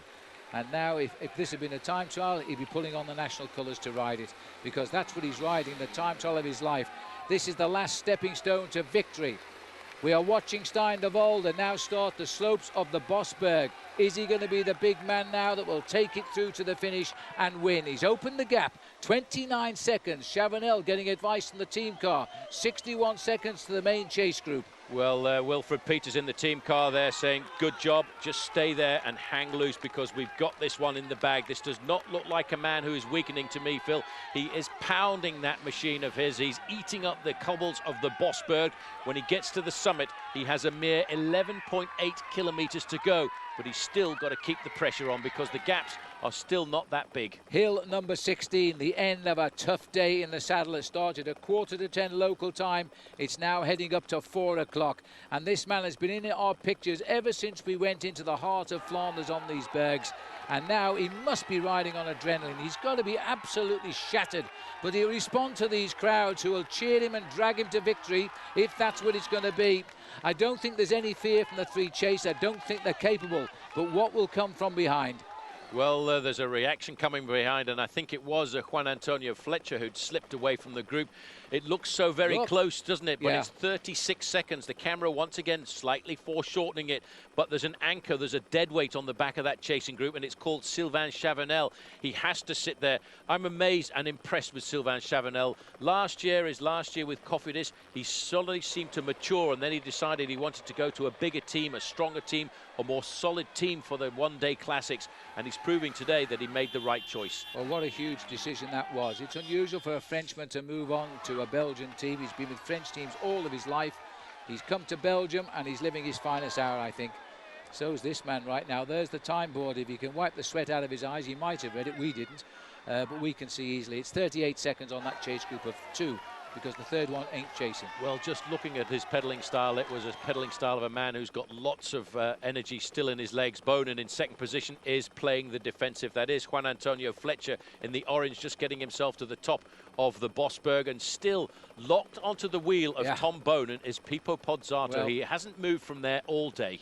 One gets the feeling these are the riders in their death throes here on the Bosberg. It's their last chance to break it up. They're very, very tired. It's a tenacious peloton that's dragged itself back in over every climb, and the places could make for some surprise reading, I think. But right now, it's everybody against one man, and that one man seems to be the best rider on the course. Well, you can see now Sylvain Chavanel has come to the front to give these guys a little bit of assistance, but he'll do what we say in the sport of professional cycling, glass cranking. He'll just be turning over, but he won't be putting a lot of pressure onto those pedals because he knows he doesn't want to eat into the advantage of Stein de Volder, which now has just crept up to 47 seconds.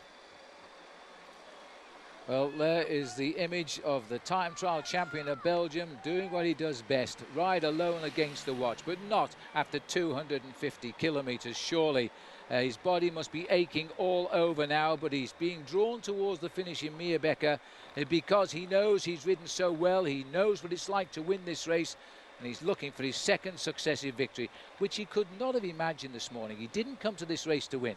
But he dreamed about it. He will, in the back of his mind last night, thought maybe I can win this event again, back to back. I do have the responsibility to look after Tom Bonin, but I've got a great team around me, and the way things develop out on the open road, Tom Bonin, I think, has been completely and utterly marked out of this race by guys like Pipo Pozzato. So Quick-Step is such a strong team. They were able to turn around the tactics and throw a couple of other buns in the oven for these guys. Now this man, I reckon, has pretty much got the race sewn up. The only thing I think that can rob him of a victory here this afternoon is a mechanical incident. Yes, well, Pozzato fell into the Venus flytrap, didn't he, really? Because you can't take on a team and just follow one rider. You've got to surprise that team. And he seemed to be, his only tactic was to follow Tom Bonin, and Tom Bonin was to follow him. So they wrote themselves out of this particular script today. But it's working out well for Quick-Step at the moment, with the usual flotilla of motorbikes as we enter inside 10 kilometers from the finish. Just one lone figure, a Belgian cyclist, a former champion of this country, heading for the 66th win in the Ronde van Vlaanderen. He's just 9 kilometers from glory. That is a big gap, a 51-second gap, and still Quinziato goes to the front, tries to keep the pressure on, but now knowing that he's riding to try and get a chance at second place in the Ronde van Vlaanderen here this afternoon. Sylvain Chavanel now, I think, riding sensibly just a little bit to try and assure that they don't get caught by the group behind, and he's got a chance of getting himself second place in this event. It's nudging up ever so slowly, but he's using all of this road. When it goes left, look, he's trying to take the shortest way through. I really thought he was in his final throws when he tried to cross the gap earlier for Tom Bonin, but here we are. He realized he had to go himself, which he did. As he crossed on the Eikemolen, eventually to the leaders, and on the wall, he destroyed them.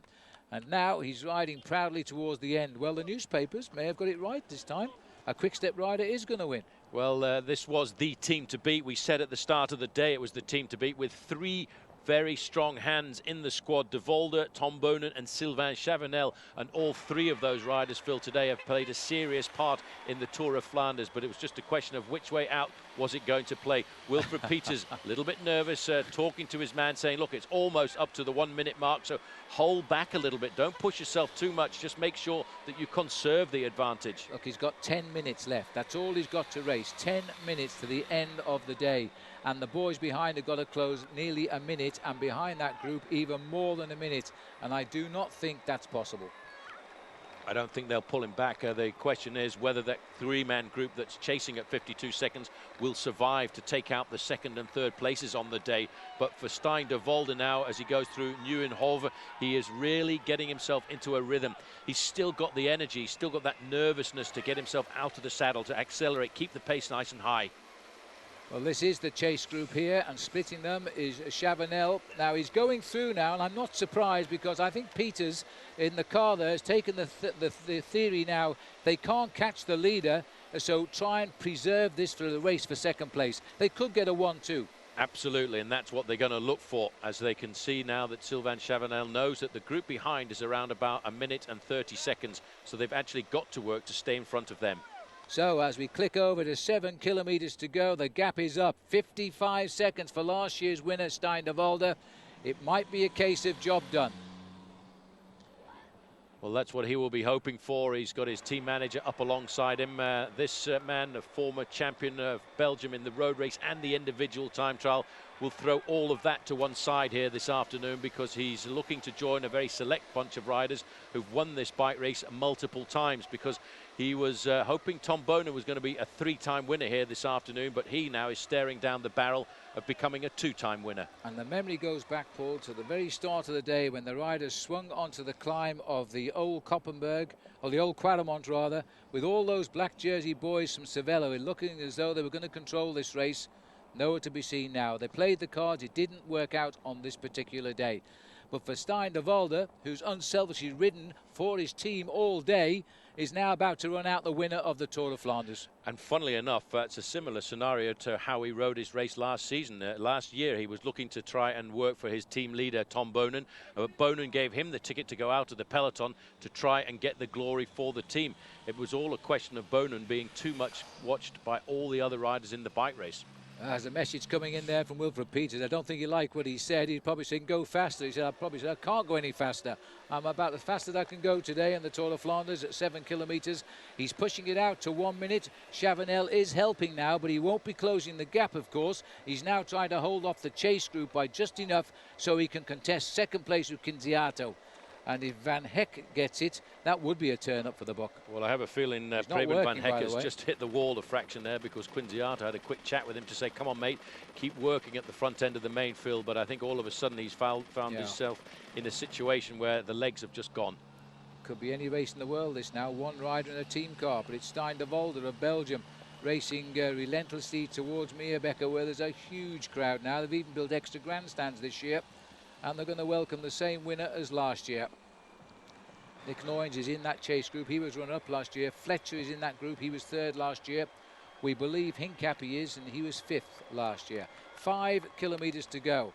So we've got 2 kilometres ahead of our computer system now somehow, but that was what it said, and that's good news for Stijn de Volder. Well, 5 kilometres at the speed that he's riding converts to around about 6 minutes.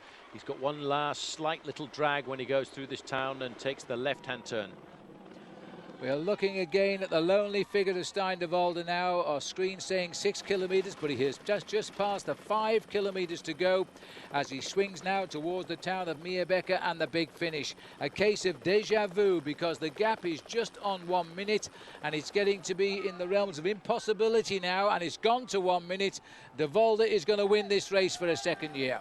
Well, the last little false drag as he goes through Dende Wingdeke, because the next climb and the next town sign that he will see will be Meerbeke.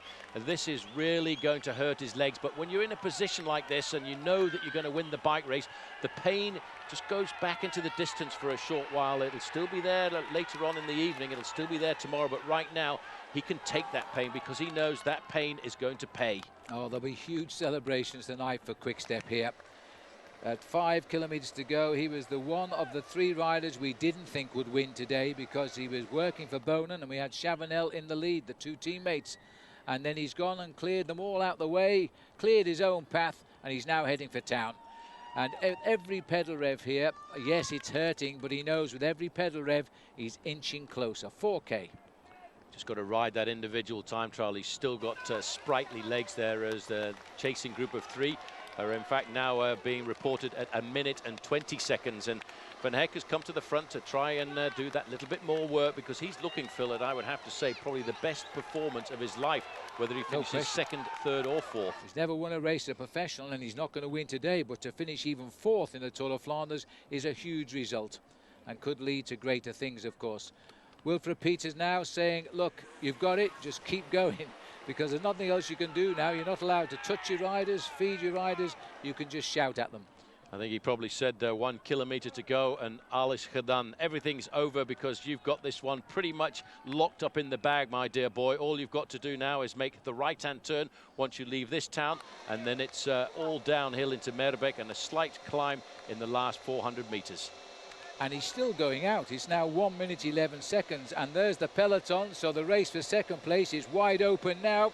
The sprinters will have their moment here, as Quinziato is on the sharp end, followed here by Sylvain Chavanel, who's had a brilliant day out, but it may now all come to naught, and so too for Van Heck. Yeah, but Phil, I'll tell you one thing. If you have to give a man an award for the man of the match, you've got to give it to Sylvain Chavanel here this afternoon, because he has played the ultimate teammate's role throughout the whole of the afternoon, riding to orders, riding to perfection. He basically pretty much set up the move on the Mur de Grammont for this man, his teammate, to go clear and win. But the thing is, you had to have the strength, and somewhere this man Stein de Volder found that strength to go clear. It's not as close as it looks. It's probably about 5-6 seconds, but it's close enough for the kill. Well, Quinziato was just exaggerating at the front, hoping that he's going to survive, but I think it's pretty much over. There's a big gap there of open road as they try to keep it nice and clean. You can't see the main field coming over just yet, but they're not too far away. There they are. They can see the winner of the Tour of Flanders, but they can't catch him today. That gap represents 69 seconds now. I think Preben there has had just about enough. That was a huge turn he just did to try and hold them off, but now he's gasping. Heading down to familiar roads here, not more so than for Stein de Volder, as he now heads towards the right flick, which will take us in the last 600 metres or so.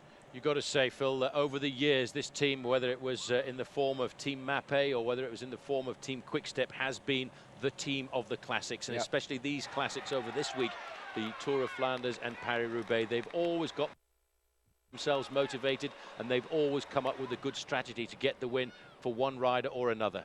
Big moment too for comparatively new Director Sportif Wilfred Peters, who's driving the car today. And he's now witnessing the win here in the Tour of Flanders again, as he follows the lone leader. Chavanel looks over his shoulder. It's a horrible sight when you see the riders breathing down your neck. But that's what they're doing, and I can't see them staying away. Well, I think it's just prolonging the agony for these 3 riders at the front, but who is going to take the sprint now for 2nd place? Because there's a little question of pride, I have to say, for Team Quickstep, with the red flag now shining for this man, Stein de Volder. It's the first time Philly started to look a little bit relaxed. He's just looking at Wilfred Peters there. Once you're under 1 kilometre to go, nobody bridges a minute's gap. And now it's a pleasurable ride to the finish of the Ronde van Vlaanderen. 260 kilometres under pressure. You're entitled to the last kilometre to have fun. Well, he can enjoy this. That last time he wasn't too far off the front end of the chasing group of riders. This time he knows he can really enjoy the last 500 metres. And the crowd here, I have to say, almost half of Flanders has turned out to see this bike race. And with a Belgian rider winning it, Phil, they will go ballistic. There's the turn. In the distance is the banner. It's slightly uphill, would you believe? It's a difficult sprint to judge. We'll see that in a moment, because that will be the case for 2nd place. But the lines, flags are waving here in Flanders at 300 metres to go. This rider wins for a 2nd year. You'd have got tremendous odds on him doing it. Even with 50 kilometres to go, you'd have got good odds. But he proved to have the strength. In just over 6 hours today, Stein de Volder goes back-to-back in the Ronde van Vlaanderen. 2 fingers in the air to a massive crowd, and I have to say, this was the way to win, on your own, after proving you're the best man in the race. Yeah, brilliant ride by Stein de Volder, and just listen to the crowd. They are going crazy about the performance of their man, their champion of 2 years ago, the winner of last year, and what a great way to win. And here we've still got Heinrich Hausler trying to get himself second place. Well, I can see all the people leaping up in Inverell, Australia now, because Heinrich has somehow got him just off the front of the group here. Now, he is a good sprinter, but he's not left anything to the chance of the sprint here. Now, our cameras we don't have any control of have gone to the melee over the finishing line here with Stein de Volder. The leaders are coming up the straight. They're about 400 metres from the line. There they are. And Hausler is still holding position. He's got an outside chance here. The sprint is about to start, and Hushoff is in that sprint. Well, they're winding it up over on the left-hand side. Oh, there's a crash, and a number of riders gone down. Well, that was a knock. That was Greg Van Avermaet, I think, on the right here, who's got clear. Heinrich Hausler made a good decision to get away. He crosses the line in second place. So the big favourite this morning among some people has come good with a second place finish. And the third place finish there went to Philippe Gilbert. Well, there's a good sprint for you. The man that said this course didn't suit him. Well, Gilbert was looking to put a fine performance in there. Sylvain Chavanel just coming across the line. One of my heroes, I'd have to say, Phil, of the day. But look at this over on the right-hand side. There's a big dive to try and get through the gap and just hitting the legs of the barriers there. And 4 or 5 riders going straight down over the top. Well, that was a nasty fall there. It was the big, I think it was Berghardt of Colombia there who got pushed into the barriers. The tall guy in yellow completely ran out of road. Although it doesn't look like yellow from there. It's Astana from the sky, so it must have been an Astana rider who's gone down there. Very heavy fall indeed. Yep, that was a nasty crash there. And George Hincapie has just come in, by the way, off the back, and his numbers flapping. I'm wondering if he was involved in that crash. He's okay, but he's just come in. Well, Hincapie coming up to the line, but this is the man who has got the glory on the day, and what a phenomenal performance. Laid it down, as so very often is the case on the slopes of the Mur de Grammont. Well, there is the final image here of a day of racing. The man who has won the stage of the day, and there's no doubt about that. Stein de Volder makes it 2 out of 2 in the past 2 years. The finish marred a little bit by the crash, but de Volder, the true winner of today's race. So a look at the result then. Stein de Volder gets his second win in succession. Heinrich Hausler confirms second. Philippe Gilbert, who says he hates this course, it's not good for him, gets third. Martin Mascant is the rider who really excelled in fourth place, having ridden a similar position in his first Paris-Roubaix last year. Filippo Pozzato fifth, I think he was sixth last year. Matti Breschel there in sixth place. What an incredible result it has been for a lot of countries, not least for Heinrich Hausler, who, although he rides for Germany, many will feel that is a second place for Australia. Okay, rolling up. Where do you go down, Georgie? 200 meters to go. Georgie, Tour of Flanders is always a tough day, but to go down in the final few hundred meters is even worse.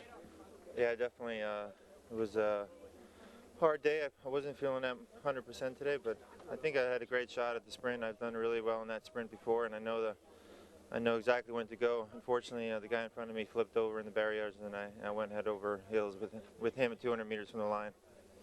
Pretty tough, but the team were dominated today pretty much by Quick-Step, who were all over this race all of the time. Yeah, I mean, de Volder was on a different planet. I mean, he was super strong today, and it was tough to do anything against that. Interesting to see that Tom Boonen seemed to be marked out of the race. Every time we saw Boonen, he was followed by Pozzato. Was that something that de Volder was able to take advantage of?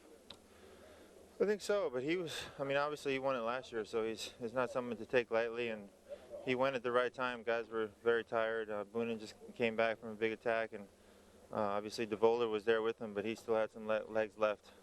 Program for the week now, will you do Ghent-Wevelgem and get ready for Paris-Roubaix?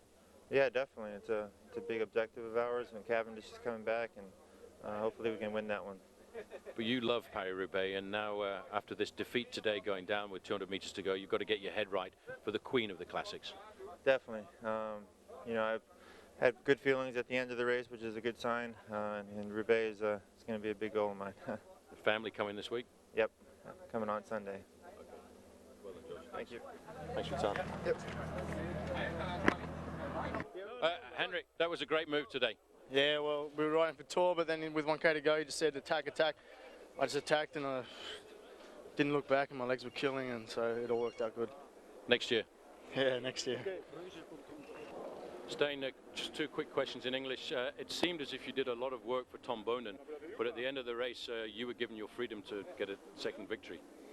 Yeah, I did a lot of work again for Tom after Berendries to close the gap on the leaders, and it cost me a lot of power there.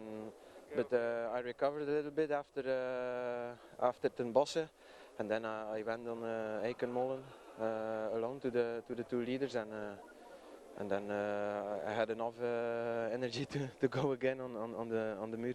With 1 minute's advantage, was that a much sweeter victory than the victory of last year? It's a little bit more comfortable if you have 1 minute or 15 seconds. Well done. Thank you. Okay, thanks. Terrific cheer then for the rider who has just pulled on a new Quick-Step jersey before the presentation, Stijn de Volder. He races all day for his team captain and in the end had to do the job for himself. He wins the 93rd Tour of Flanders and he stands between two great cyclists as well in Hausler and Gilbert. So all smiles as the podium girls step down now. It was only this morning when I was talking with Heinrich Hausler and he did say, I'm so nervous, I've never felt like this before in a bike race. And I said, that means you'll ride well today, and he finishes second. And Philippe Gilbert went on stage and said, don't look for me today, this is not my type of race. And he gets third. But neither of them got their hands on that rather nice trophy, a new trophy for the 93rd edition of the Tour of Flanders, held high by last year's winner again, Stijn de Volder. Well, in some ways, there's hardly any need for a satellite dish because all the stories stay right here in Belgium. A great win for Stijn de Volder and a rider who really earned his crust today. Quick-Step, of course, remained the best team in the world when it comes to one-day classic racing. Well, Paul and I think this was a pretty good race. Yes, George Hincapie had some bad luck. Well, let's hope it all swings around when George takes on Ghent-Wevelgem and Paris-Roubaix. Until the next time, and as we celebrate 20 years here with the World Cycling Productions, I hope you enjoyed the 93rd Tour of Flanders. For Paul Sherwin, Phil Liggett, till the next time, goodbye.